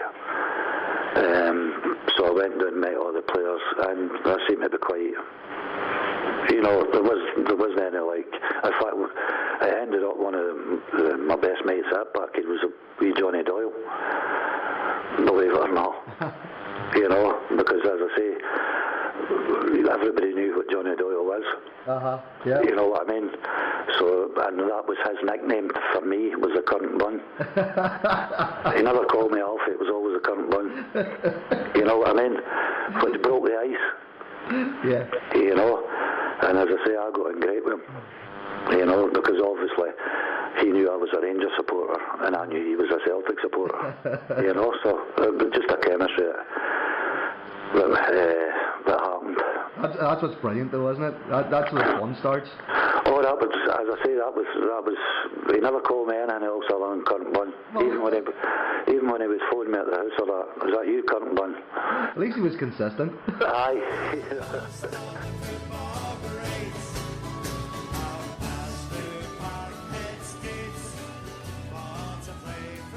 And of course, season 73-74 was the end of Celtic's 9 in a row. And 1975, you've Jock Stein in the car crash, and everything at Celtic changed at that stage. You know, they didn't win the championship for 2 seasons, and the whole sort of backroom staff was under a lot of pressure at that stage, were they? Yeah, I think the first thing that we should maybe point out is that we almost did get the 10 in terms of the fact that up until the new year we were in front from August right through to the first week in January, and then the New Year game that season was at Ibrox, and Rangers won 3-0, and it's very, very misleading because in the first half in particular, Celtic ran amok, and Harry Hood and Kenny Dalglish chose to have maybe their worst performances in a Celtic jersey. They missed chance after chance, and Paul Wilson had came to the fort by this time, and time and again Paul Wilson cut through the Rangers defence, and Harry and Kenny managed to miss these chances, and that was the result that broke the back of the 10 in a row season. Because after that, which was very unusual in Jock Stein's era, Celtic just collapsed. We started losing at home to Dundee United, and we were getting beat at Broomfield against Airdrie and things like that. Would never have happened in previous seasons. And I think there was just a feeling at the time that a lot of the players had become older at the same time. Billy McNeil was 35 at the time. We weren't to know it at that period, but this was his last season. Jimmy Johnson sort of fell out of favour. Jim Brogan was getting on a wee bit. Tommy Callaghan, Harry Hood, Bobby Lennox. There was just a wee perception that maybe this was a season too far for some of these guys as a team. And the sad thing was that Rangers took advantage. And in the end, they were worthy winners of the championship that year. So in May 1975, in the cup final against Airdrie, Big Billy had his last hurrah, and he lifted the Scottish Cup, which was a great way for such a magnificent servant to Celtic to go out in such a high. And I don't think that was planned. I think it happened at fairly short notice. And but I know Billy in later years had commented that he felt that he probably let it go, he retired too soon. But my recollection is from that period is that he was maybe losing it to centre forward to a few years earlier. He wouldn't have broke sweat with. Mm-hmm. So he definitely went out at the right time. I don't have any doubts about that. It was the best thing that Billy done. Because there's nothing worse than seeing an aging champion in boxing terms struggling on and becoming punch drunk. Absolutely. You want to remember guys at their best, and Billy leaving that day and a Hampden full of Celtic fans lifting the Scottish Cup is a wonderful memory. And still the period when Jock Stein was out and Sean Fallon stepped in. In a lot of circles, Sean Fallon got blamed for a disappointing season. But when you actually read what was going on, he had probably inherited a team that needed change. Yeah, in the summer of 75, not only did Billy go, but Jimmy Johnson and Jim Brogan were released. Now, that was three were top men. And when you add to the fact that George Connelly had walked out for the last time, and Stevie Murray had to retire with a toe injury, and there's a young boy called Brian McLaughlin at the time who was going to be sensational, who got a really bad injury at the time as well. There was in 1975 there was almost a feeling that we were cursed, because this just wasn't an odd couple of things that happened. It was 5, 6, maybe 7 horrible things that had happened to Celtic, and the car crash just summed that up. So I think Sean Fallon, in the circumstances, fought manfully, and Kenny Dalglish asked for a transfer in the summer of 75, and it was only through Sean's negotiation that Kenny stayed for another 2 seasons. Mm-hmm. So I think Sean was very persuasive in that respect, and I think Dalglish, in fairness to him, showed a great deal of loyalty at the time, because I felt that with Jock Stein in hospital, Kenny couldn't be seen to be betraying Celtic and leaving for England when they were faced with such dire circumstances. So in the event, Dalglish actually became the captain, and he at that point was becoming the player that everybody remembers. He was the best player in Scotland by a country mile. In fact, I think we all appreciated that he was the best player in the UK. It's just that the English didn't appreciate that until he went to Liverpool, how good he was. So that was a real period of transition for Celtic, because in the space of 12 months there was such a number of personnel had left that the club, experienced players, that Sean was left with a rump of players and some youngsters coming through. And in the circumstances, Sean Fallon did very well that season, even though we didn't win a trophy. Mm-hmm.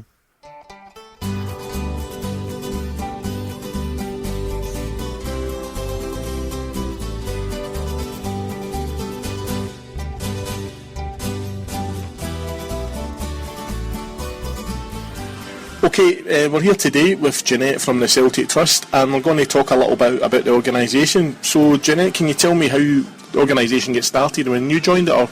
Right, okay. No, I was one of the founders of the Trust, and we were the first supporters trust in Scotland.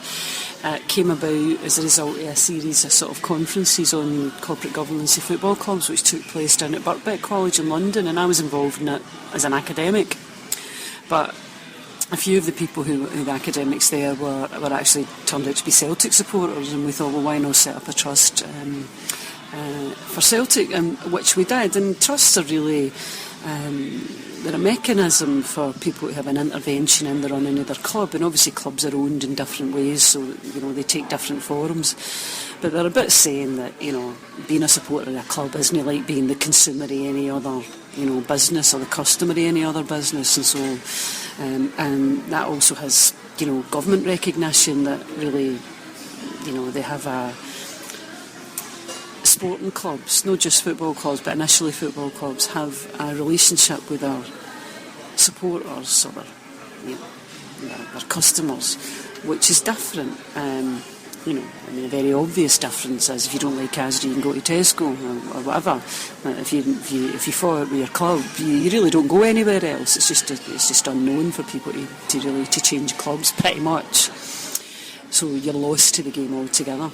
Anyway, that's a long story for a shortcut, but that's so a trust is a way of sort of organising and trying to organise that input and giving fans more of a say in the club, which has such an influence on their lives and so on. So we began to set that up, but it's a very complicated thing. It took us a couple of years actually, and we needed a lot of legal advice, because what the Celtic Trust is registered as an industrial and providence society. So it's like a mutual or a friendly society, like a credit union or something like that. That's the way it's organised. So it's organised on a democratic basis, and its constitution's overseen. It's regulated in that way, and also because with the membership money we buy shares in Celtic, so we own assets in that sense. Not a huge amount of assets, but we own assets, and it had to be set up in such a way that nobody would ever have any benefit for demutualising. The way people demutualised building societies and then they all got shares. Well, that couldn't happen with the trust, because our constitution says if we ever wound up, then anything that we own would be given to charity. So so nobody would have any benefit doing that. So it's quite a complicated legal structure, and in my view, what that legal structure is and why we it wasn't just like any other Celtic supporters organisation where you set it up, you have a constitution and you get on with it. We took nearly 2 years to do that, because ultimately the Celtic Trust could be the legal vehicle for owning Celtic. If we got together enough of us and we bought enough shares and we built them up, then you have a democratic and pretty watertight financial and legal vehicle for owning a football club.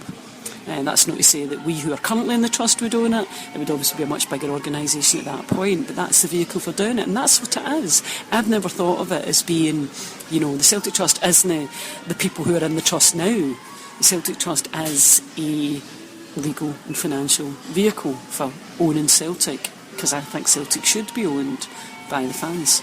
Well, I was quite unaware of what the organisation was, and due to recent events that's happened and social media, it came to me more light. Could you tell us, maybe in the last year, 18 months, how has your membership, has it increased by any? Yeah, it has.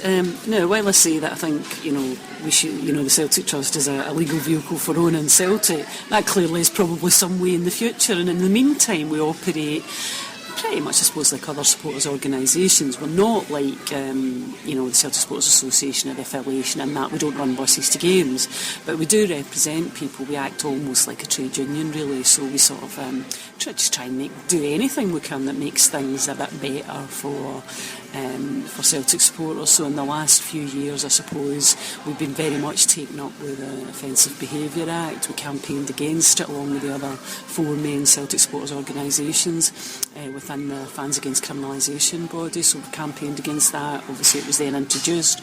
We'll continue to oppose it, we'll continue to highlight abuses of it. And the bit that you don't see, I suppose, is the bit where we try and represent people who've been caught up either in that or in other disputes with Celtic, where we try and represent them and help them out a bit. So that's what we do, and we regularly intervene in the Celtic PLC AGM to try and bring fan issues to the fore and argue for greater involvement of fans in the running of Celtic. So we're not a huge membership, but we are growing, and I think we probably, it would be fair to say, and I've said this before, we punch well above our weight in terms of members. Partly because we've worked very hard to build unity with the other supporters organisations. So most of them have a place as of right on our board. They don't take it up, but we do work with them regularly. We get involved in joint initiatives with other supporters organisations, and I think we would take the credit for working really hard to make sure that happens despite any differences that we might have, because we just think unity is strength. We're a typical sort of old kind of trade union type organisation, and that's what we do. We think we're better together. And also the fact that we regularly, in fact only once we've been unable to do it, we get resolutions onto the PLC agenda, which is a tricky old business. We have to comply with all the considerations of the Companies Act, and we're the only group that's ever done it, because we do actually manage to do that every year. You commented there that the organisation was formed in 2000. I mean, from the few years of getting the paperwork, etc., and running it, are you more than happy with how things were? What is your apart from owning the club and getting the original mascot back, the parrot? What's your ideal dreams and the next realistic goal for what the trust can do for the support?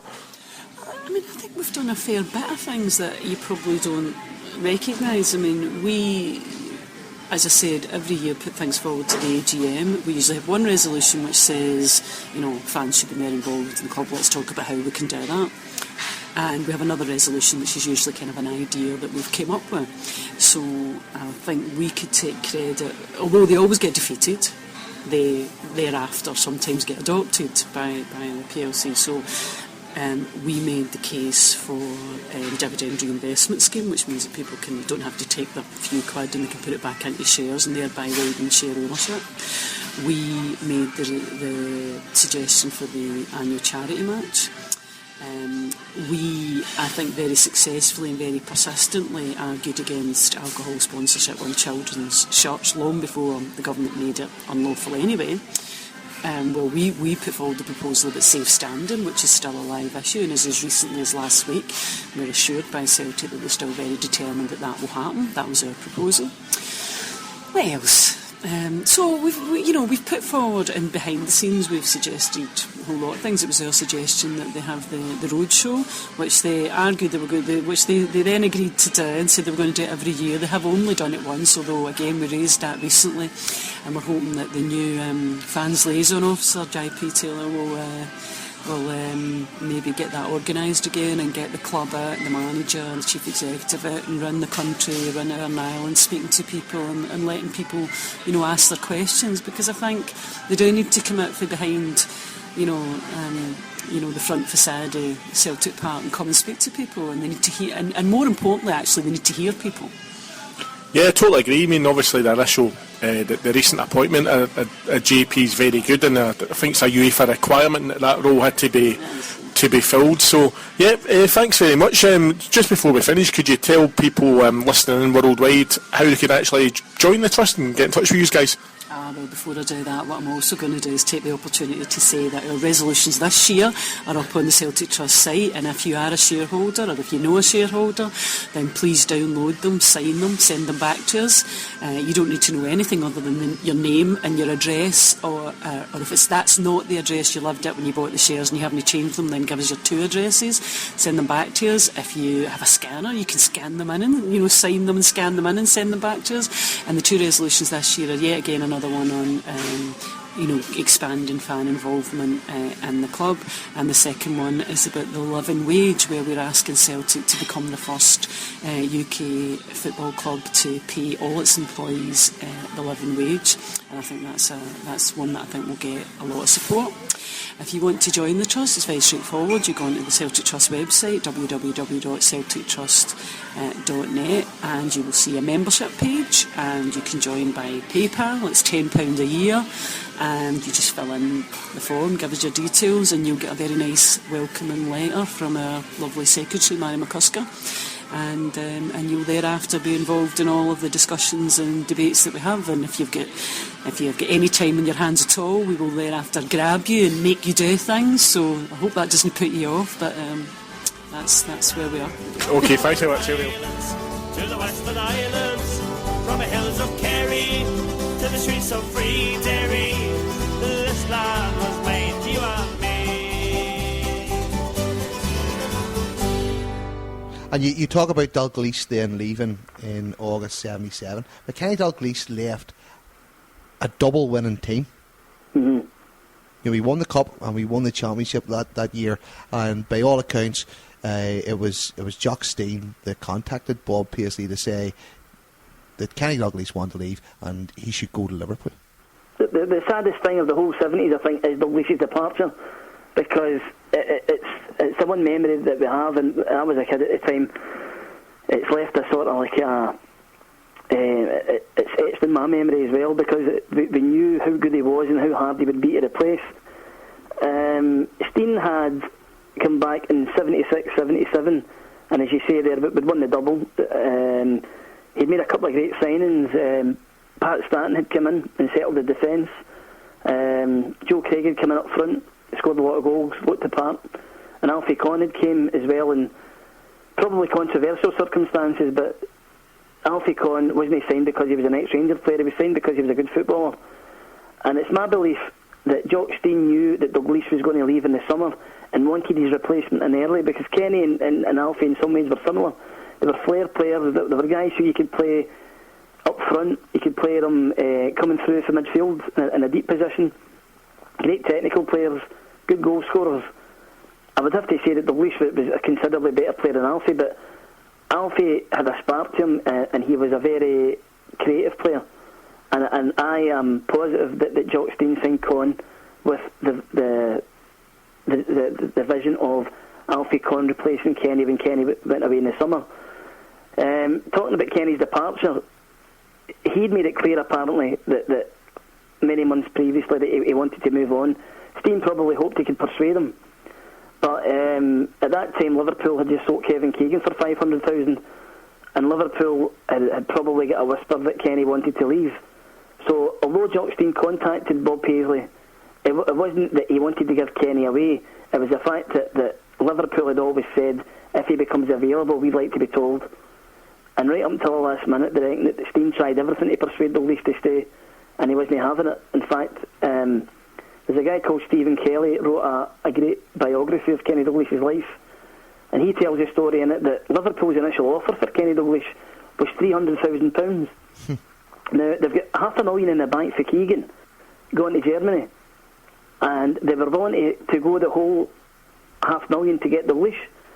So during negotiations, Liverpool kept getting up in banks of 20,000, because we always thought at the time 440,000 is a really odd number. Why no 450? You know, it was very strange. So apparently Liverpool kept getting up in banks of 20,000 until Desmond White called Jock Stein's bluff, and he thought at that point that Liverpool might have called off the transfer because the transfer fee was going too high. And what Desmond White didn't realise is that he'd done Celtic at 60,000 because Liverpool were fully prepared to put the whole $500,000 on the table to get Dalglish. Yeah. So we actually sold them in the cheap. But there was actually somebody once referred to it as the Dalglish syndrome when it came to replacing Dalglish, because you've got all this money, you've got £440,000, and you would think, let's just go out and get a replacement. Now, in the modern day, where Celtic find guys for Europe and South America and the Far East and God knows where else we get them for these days, that might be the case in point. But in 1977, Celtic only had one market, and that was the Scottish game, and there wasn't anybody remotely close to the class of Dalglish at that time. And then in 1978, probably one of the most significant changes within the club happened, and Jock Stein was moved to the side and Billy McNeil took over as manager. Yeah, Big Jock's last season was a particularly painful one.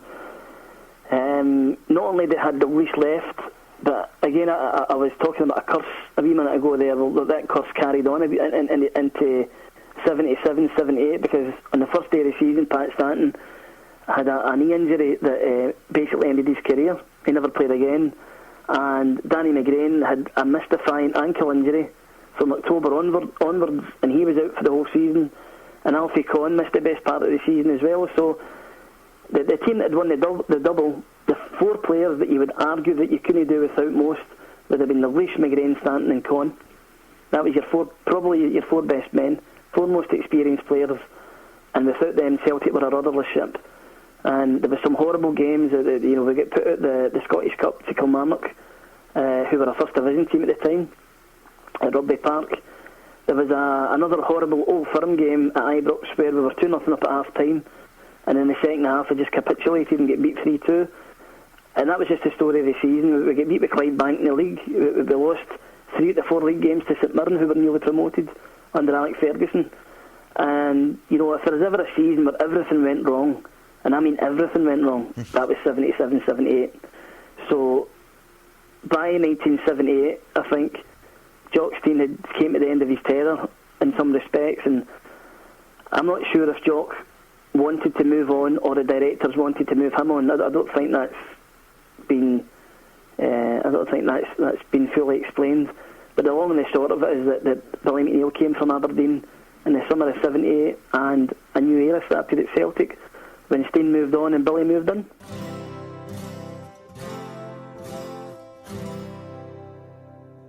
We seek him here, we seek him there, never to find. It's in my blood. It's a team I've always followed. Don't see them as a team, they're part of my life. They're not my every waking thought, but I think about them regularly. Spend half my time online looking at information I can find out about Celtic. All my close friends are Celtic. Struggle to find anything to wear that hasn't got a club badge on it in some way, shape or form. They're part of my life. Malloy is found in every street and every town, 'cause he's a dedicated follower of Celtic. After Seville, we all missed our bus back to Benidorm, as we had decided that Benidorm was quite near Seville on a map. That night, because of extra time, we missed the bus back. 9 of us slept in a train station. But the morning, me and another female had to go to the consulate, charter a bus back from Seville back to Benidorm, and by the time we got on the bus there were 38 years.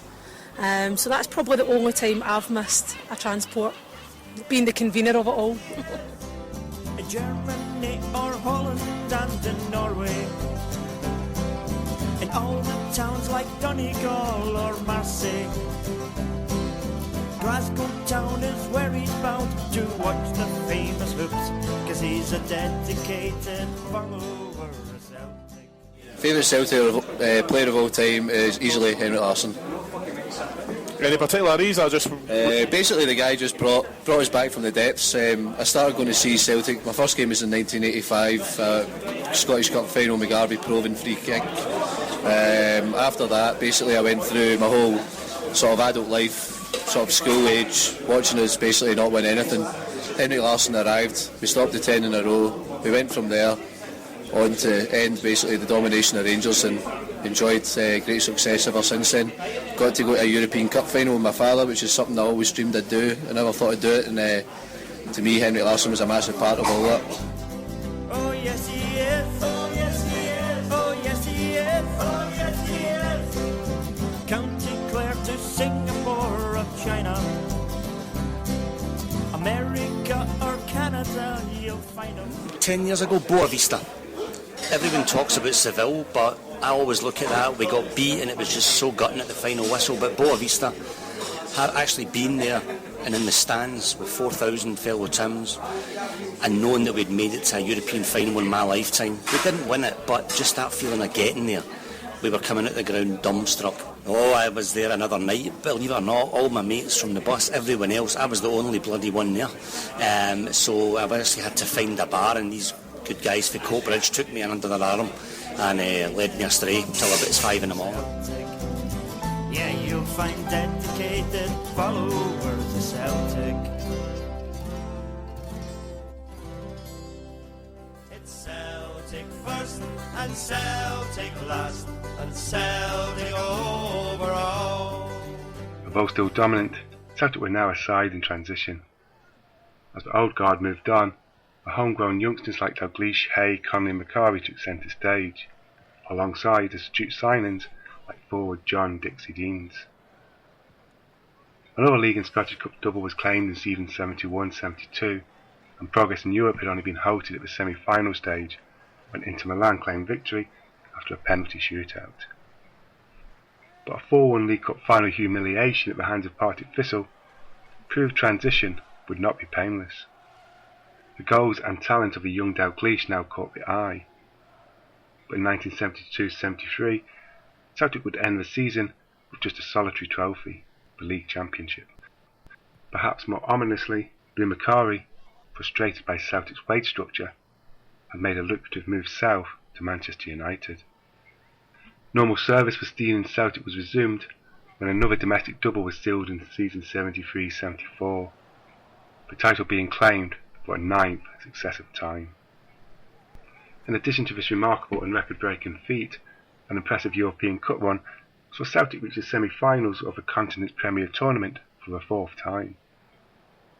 There they met Atletico Madrid. During a disgraceful and chaotic first leg at Parkhead, a brutal Spanish side had 3 men sent off as they set out to prevent Celtic playing football by any means necessary. Their premeditated thuggery was effective and helped secure a crucial 0-0 draw. As UEFA sat idly by, Jimmy Johnson and Jock Stein both received death threats prior to the return leg in the Spanish capital. In front of an intimidating crowd and more than 1,000 riot police, the game was won 2-0 by Madrid. Celtic's remarkable run of domestic dominance would come to an end in season 1974-75, when Rangers won their first championship for a decade.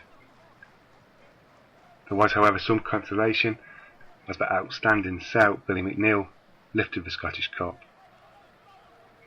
That 3-1 Hampden final victory over Airdrie would be the retiring McNeil's 832nd and final game as a Celtic player. Soon afterwards, the great Jimmy Johnson was handed a free transfer.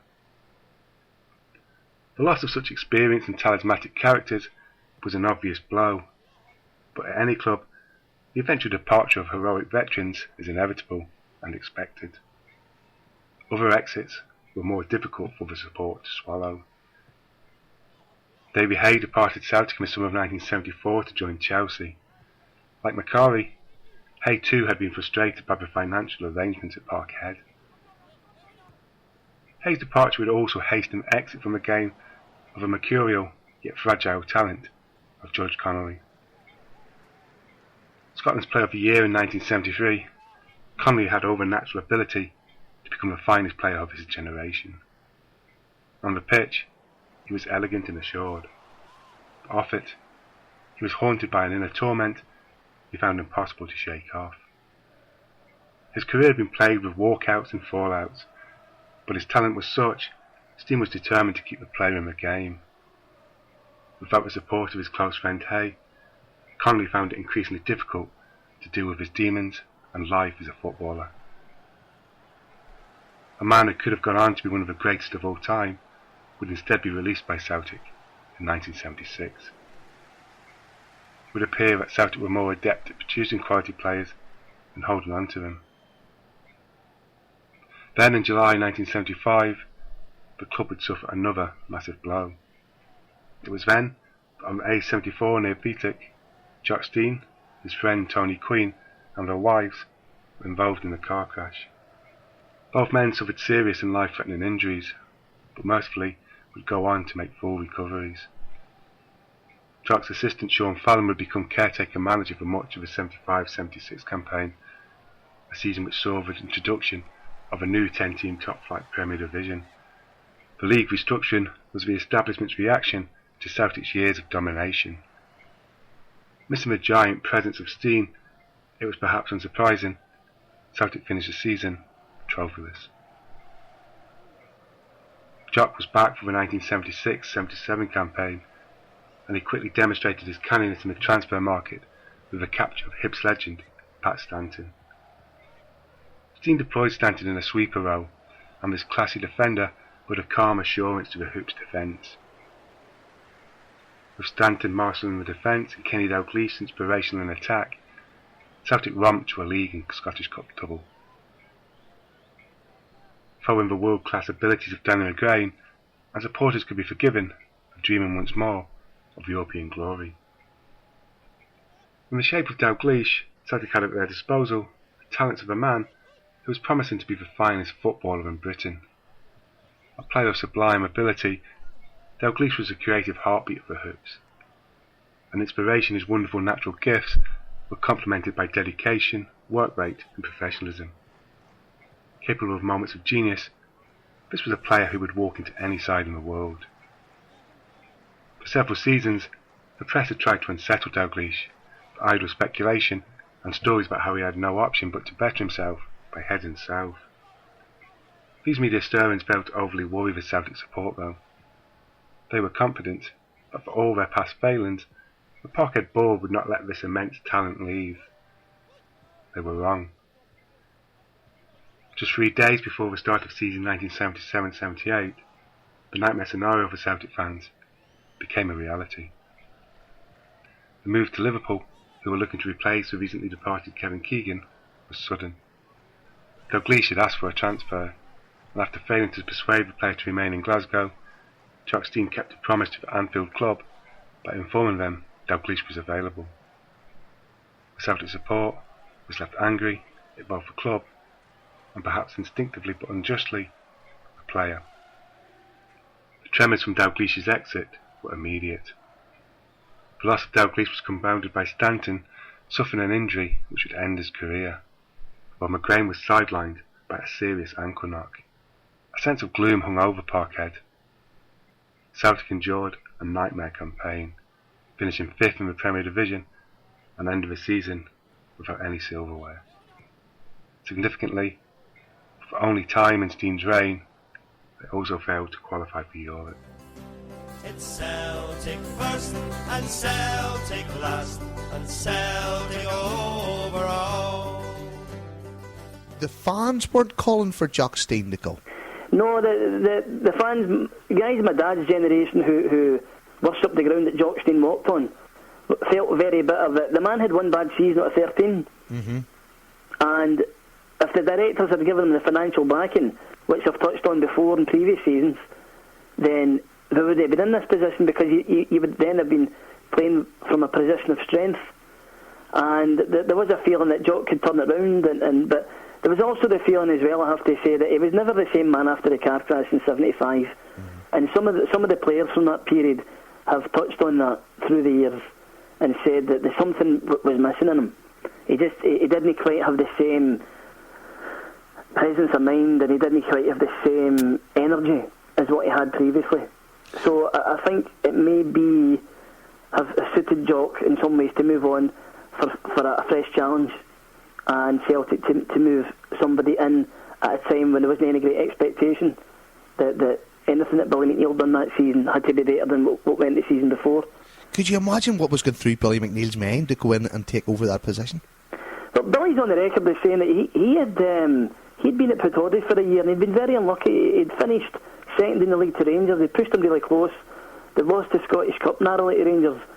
He just signed Gordon Strachan and Steve Archibald, and I think we'll appreciate the players that they became in later years. He had a great eye in the transfer market, Billy McNeil, and he'd already inherited guys like Bobby Clark, Willie Miller, Joe Harper, Drew Jarvie.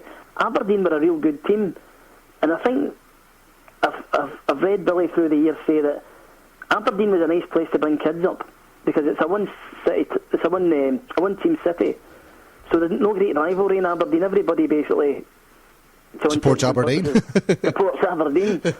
And he says it was a lovely environment and it was a nice city. The oil boom had just started, and Aberdeen was becoming quite a vibrant city. And Billy says when Celtic came calling, he was really torn, because he knew that Aberdeen were about to achieve something, and the playing squad that he had at Pittodrie was inherently better than what he was going to take over at Celtic Park. Aye, that's true. But Billy McNeil being Billy McNeil, the lure of Celtic was too much, and he often, I think, wonders if he'd stayed at Pittodrie, he probably could have achieved what Alex Ferguson did in due course, and history might have taken a whole different direction. But Billy came back, and the lure of Celtic was too much for him.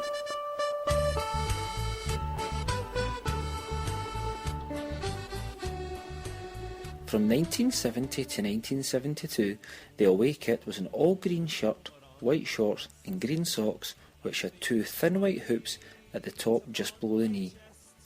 The previous third kit of all yellow was also used during this 2-year period as well. The 1972-1973 season seen a slight change to yellow third kit with a green collar and green cuffs being added. Our main change kit from 73 to 76 was the green and black vertical striped away shirt which featured a black collar and was worn with all black shorts and black socks. The 76-77 season seen the yellow kit from 72 and 73 make a return with a slight change of green shorts being worn with yellow socks, and the yellow shirt had a green collar and green cuffs. From 1977 to 1978 seen Celtic revert to a more plain green away shirt alongside white shorts and white socks, along with the plain yellow third kit which had seen the Celtic crest in the middle of the chest with a green Umbro logo on the left breast. From 78 through to 1980 seen an Umbrofied green and white Celtic away kit used. A green shirt with a white collar and the Celtic crest in the middle of the shirt was plastered with small Umbro diamond logos from the shoulders right down the arms to the cuffs, with the logo also down the side of the white shorts and around the top of the green socks. The work is done and the stage is set. The Celtic...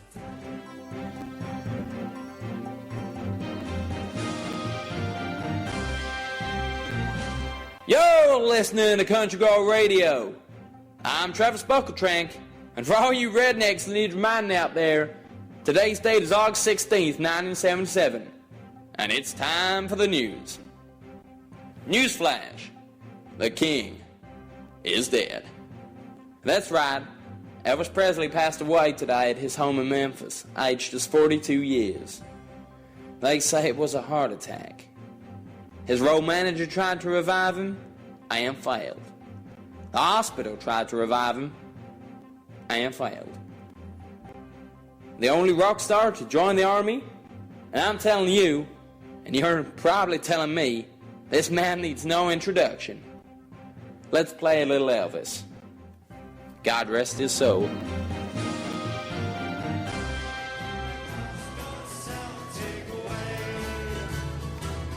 I'm glad to say that on the line I have the one and only George McCluskey, who played for Celtic from 1975 to 1983.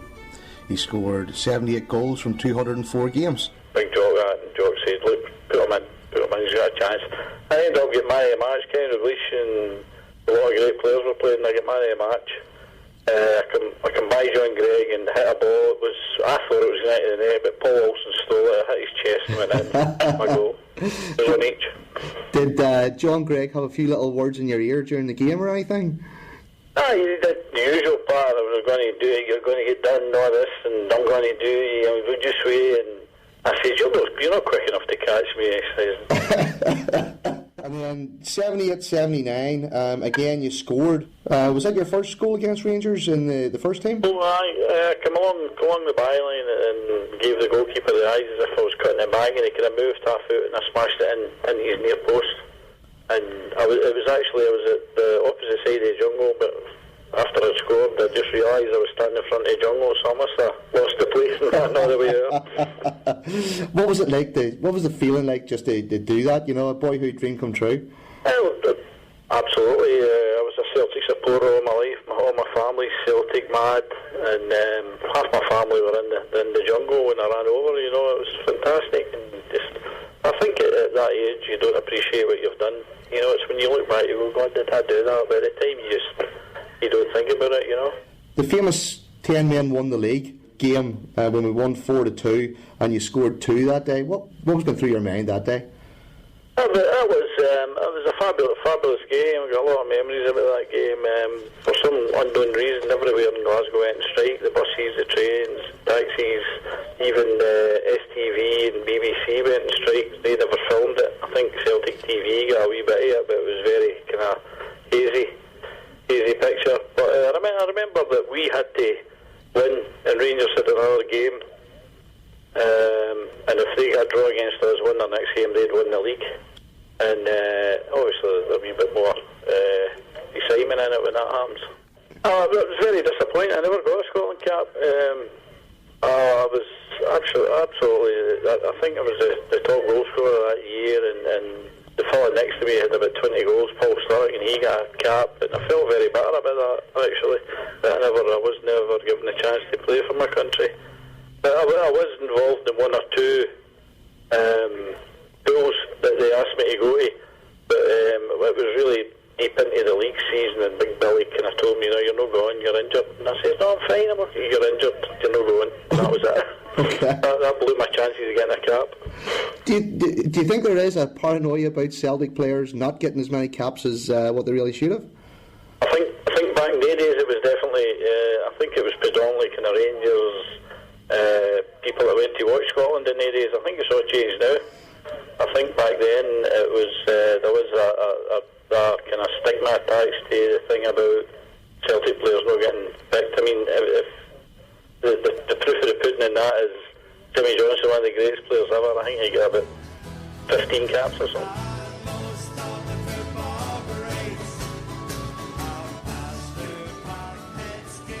And still, when you look at probably one of the final great successes of the 70s, when 10 men won the league, there was Billy back, and could you imagine how he felt on that one night?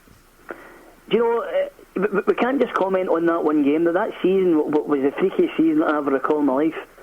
And reason being is that they had a really, really bad winter between December and February. It was so bad that Celtic didn't play a league game between December the 23rd and March the 3rd. Now that's the best part of 3 months. Mm-hmm. And we ended up maybe about 5th or 6th in the league by the time that the football came back in March, because some of the other teams were getting games played and were gaining points.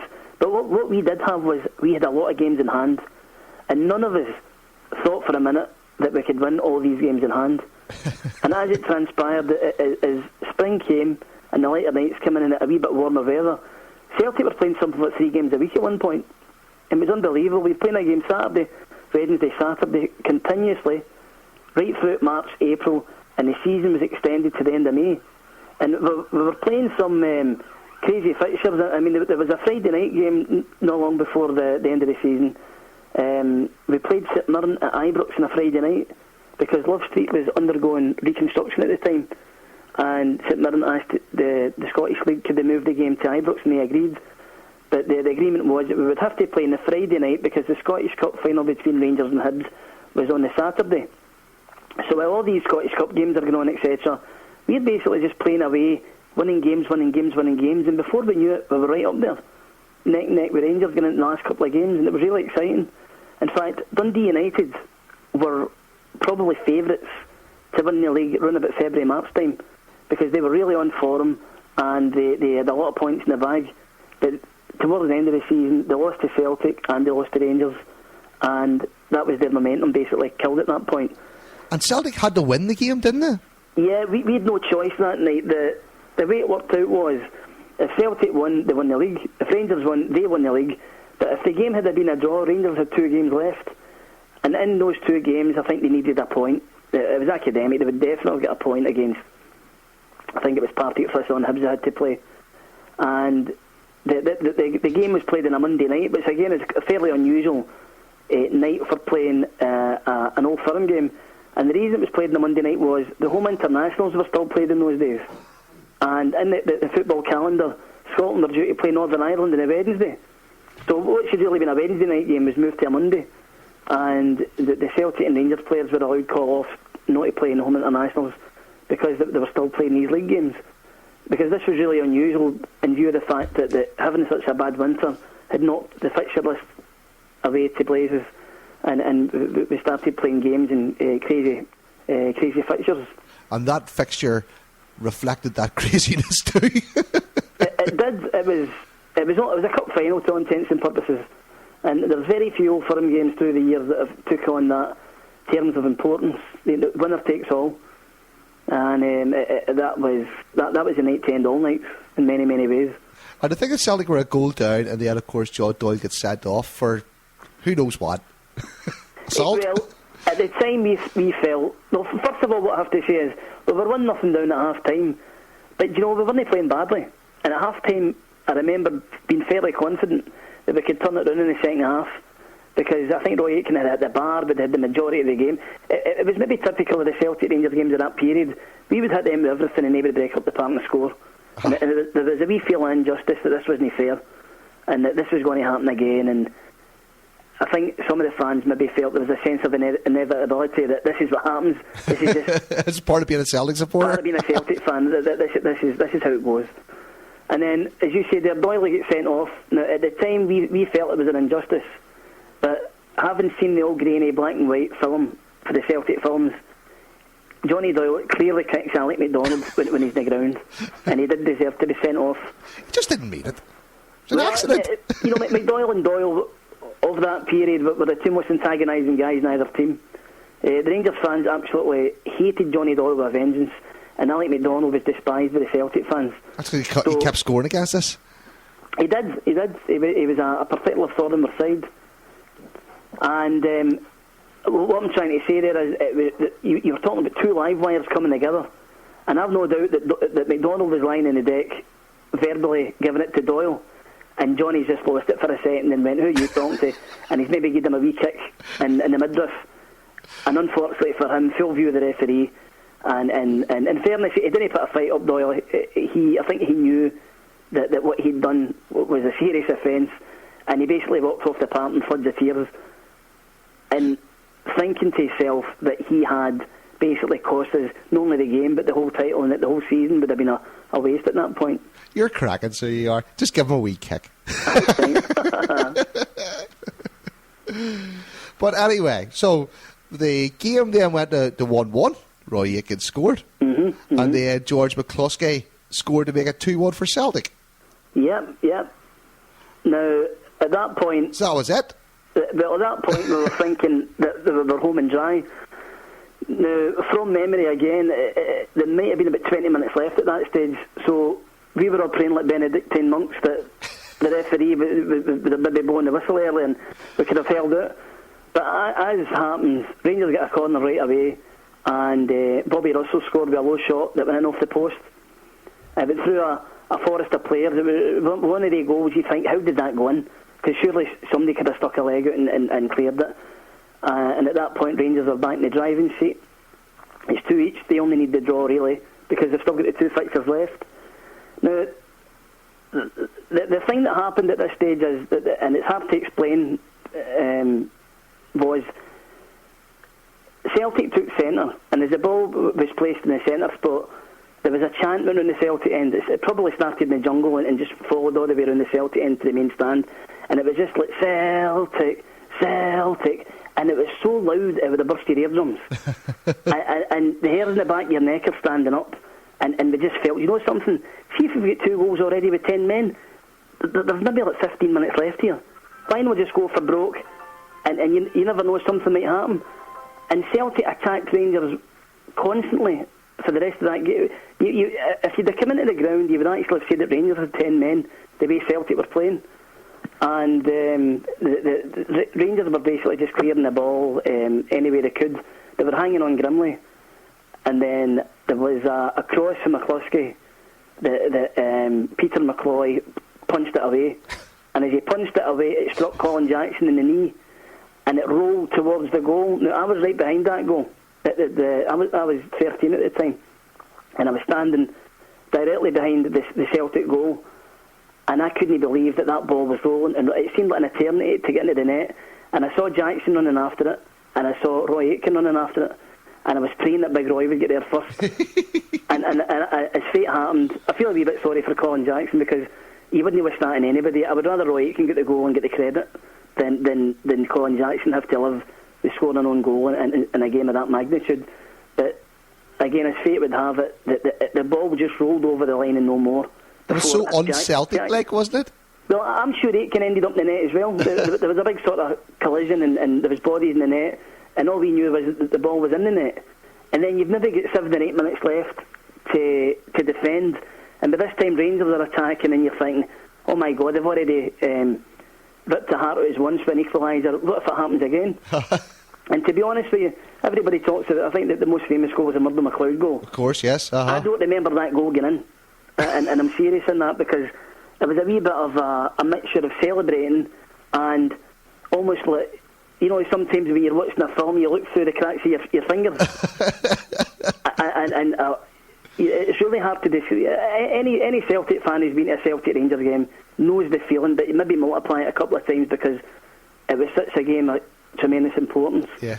And Murdo just cracked one in for 25 yards, and that was it. And it has been talking about it ever since. Talking about it ever since. And I don't think any of us actually remember the final whistle.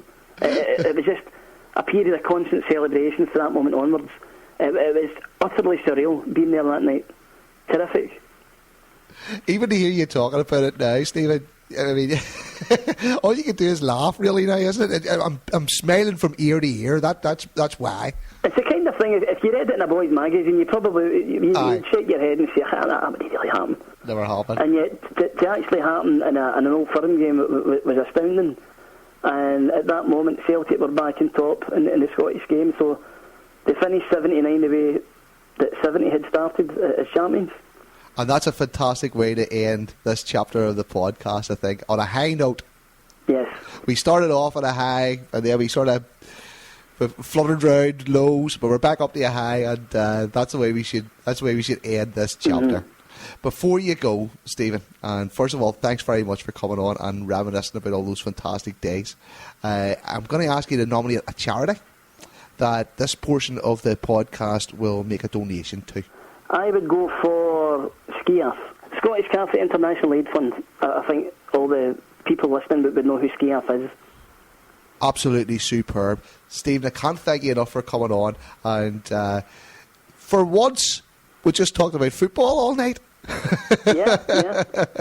We're up to what, chapter 7, chapter 8, and that's the first time we haven't talked about things going on in the streets and in the government, and we'd lots to talk about. So we had strikes, and we had Mrs. Thatcher and all that kind of stuff. And obviously, do you know the funny thing there is that at the time of the 4-2 game in May 1979, Maggie Thatcher won her first election days before it. And I always remember that I think that most people of that period will recall she stood outside number 10 and she quoted St. Francis of Assisi.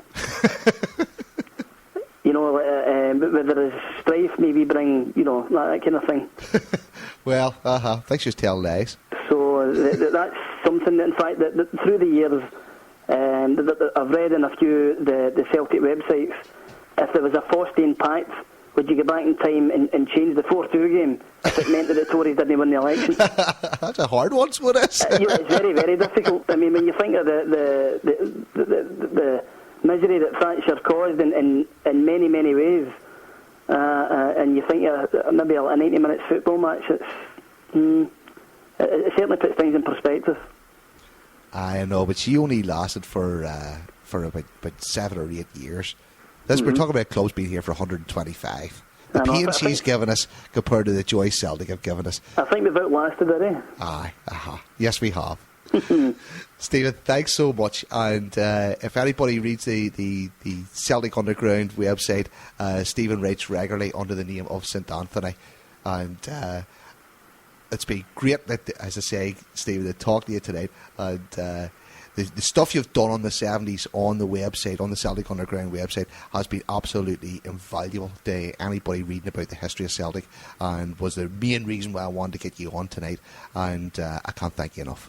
It's my pleasure, Chris. My pleasure.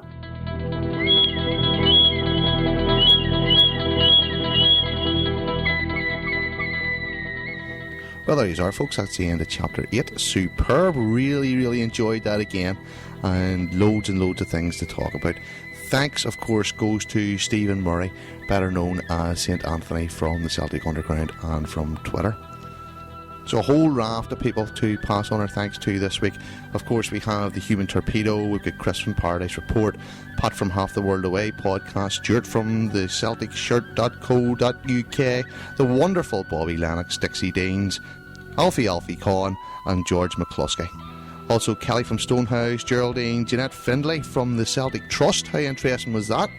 The Wakes and Charlie and the Boys for the music, and of course our roving reporter, the Parrot, who has interviewed loads and loads of the fans and also done the Celtic Trust interview. So don't forget that the Celtic History podcasts are all for charity, and you can donate at hailhailmedia.com. Click on the donate button and you'll be able to send us a few quid either through PayPal or by any major credit card. We should have 10 charities by the end of the series, and we'll divide all the money up and donate every single penny to the very worthy causes, including the one that Stephen nominated tonight. The donations are okay so far. We have reached our first target of 1,000 quid, and our second target now is obviously 2,000 quid. So 10 charities. If we reach 2,000 quid, that'll be £200 for each of them, and it's not much, but it is something. And you'll know that all your money goes to very, very worthy causes and some wonderful charities that are very much in the heart of Celtic supporters. I mean, up till now you've had about 14 hours of audio, and if you haven't sent us a few quid yet, come on, do what's right and make a difference. Okay, so next week's podcast is with the wonderful Douglas Beattie, and we'll cover the 80s. Douglas, who you probably all know, is the author of Happy Birthday Dear Celtic and the Pocket Book of Celtic. And we cover things like the Red after the Cup final, we've got European adventures, we've got Big Billy and Davy Hay, and of course the centenary year. But be warned, because we also talk about her, we talk about him coming to Scottish football, and he who shall not be named signing for them. Yes, that was all in the 80s. And we have a right good chinwag about all of that. It is absolutely brilliant. Next week is going to be a long one as well. If you thought 2 3/4 hours was long this week and 3 hours were long last week, I really don't know what to do about next week, because no doubt the size of the file I'll try and upload will be absolutely huge, and I'll have to divide that up into 2 parts. So remember, you can still send your sound bites with a couple of weeks left, where you can get yourself on the Celtic History podcast. Record your favourite fan stories, record your confessions, all that kind of good stuff. Do it with your iPhone or your smartphone, or even sitting in front of your computer, and send the files to lostboys@gmail.com, and you can be part of the Celtic History as well. So just before we wrap up, I'll give you that again, where you can go and donate. hailhailmedia.com. Look for the Celtic History podcast page, and there's a link there to send a few quid in for charity. So there you go. Hope you enjoyed it. My name's Chris McGuigan. You've been listening to the Celtic History podcasts. Playing us out as usual are your confessions.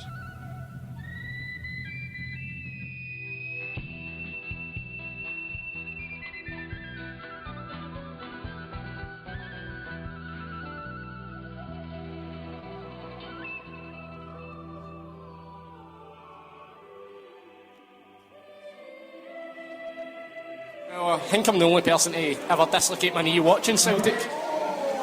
That was an embarrassing moment, having to limp around the ground trying to go to hospital after the game. But can I ask you how you did it? We'll call it lateral movement, I think the word's for it these days.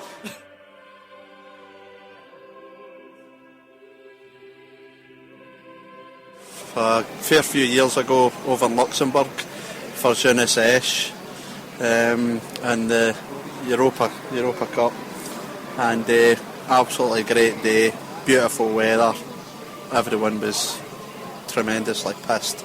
Wim Jansen chased me up the street trying to get a photograph of me. It was embarrassing for him.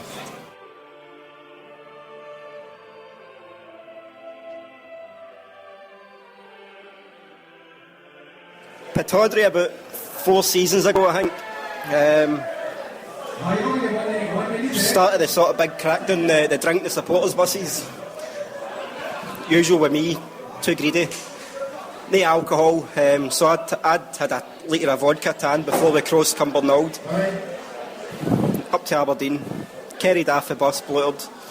Thought I was in Edinburgh asking people, where's Waverley Station? Ends up, somehow magically made it into the ground, took into the toilet, falls asleep in the cubicle, to about the 60th minute into the game, comes out, falls in the stair, picked up, threw onto the seat, and I start coming to life. So in I think they were up 3-1 at the time, they're all Guinness pelters. So I had the green, white hoop balaclavas on, and I had 2 hats on, and so I'm standing up in the chair, get up these, fingers galore. That was the end of it. So we fought.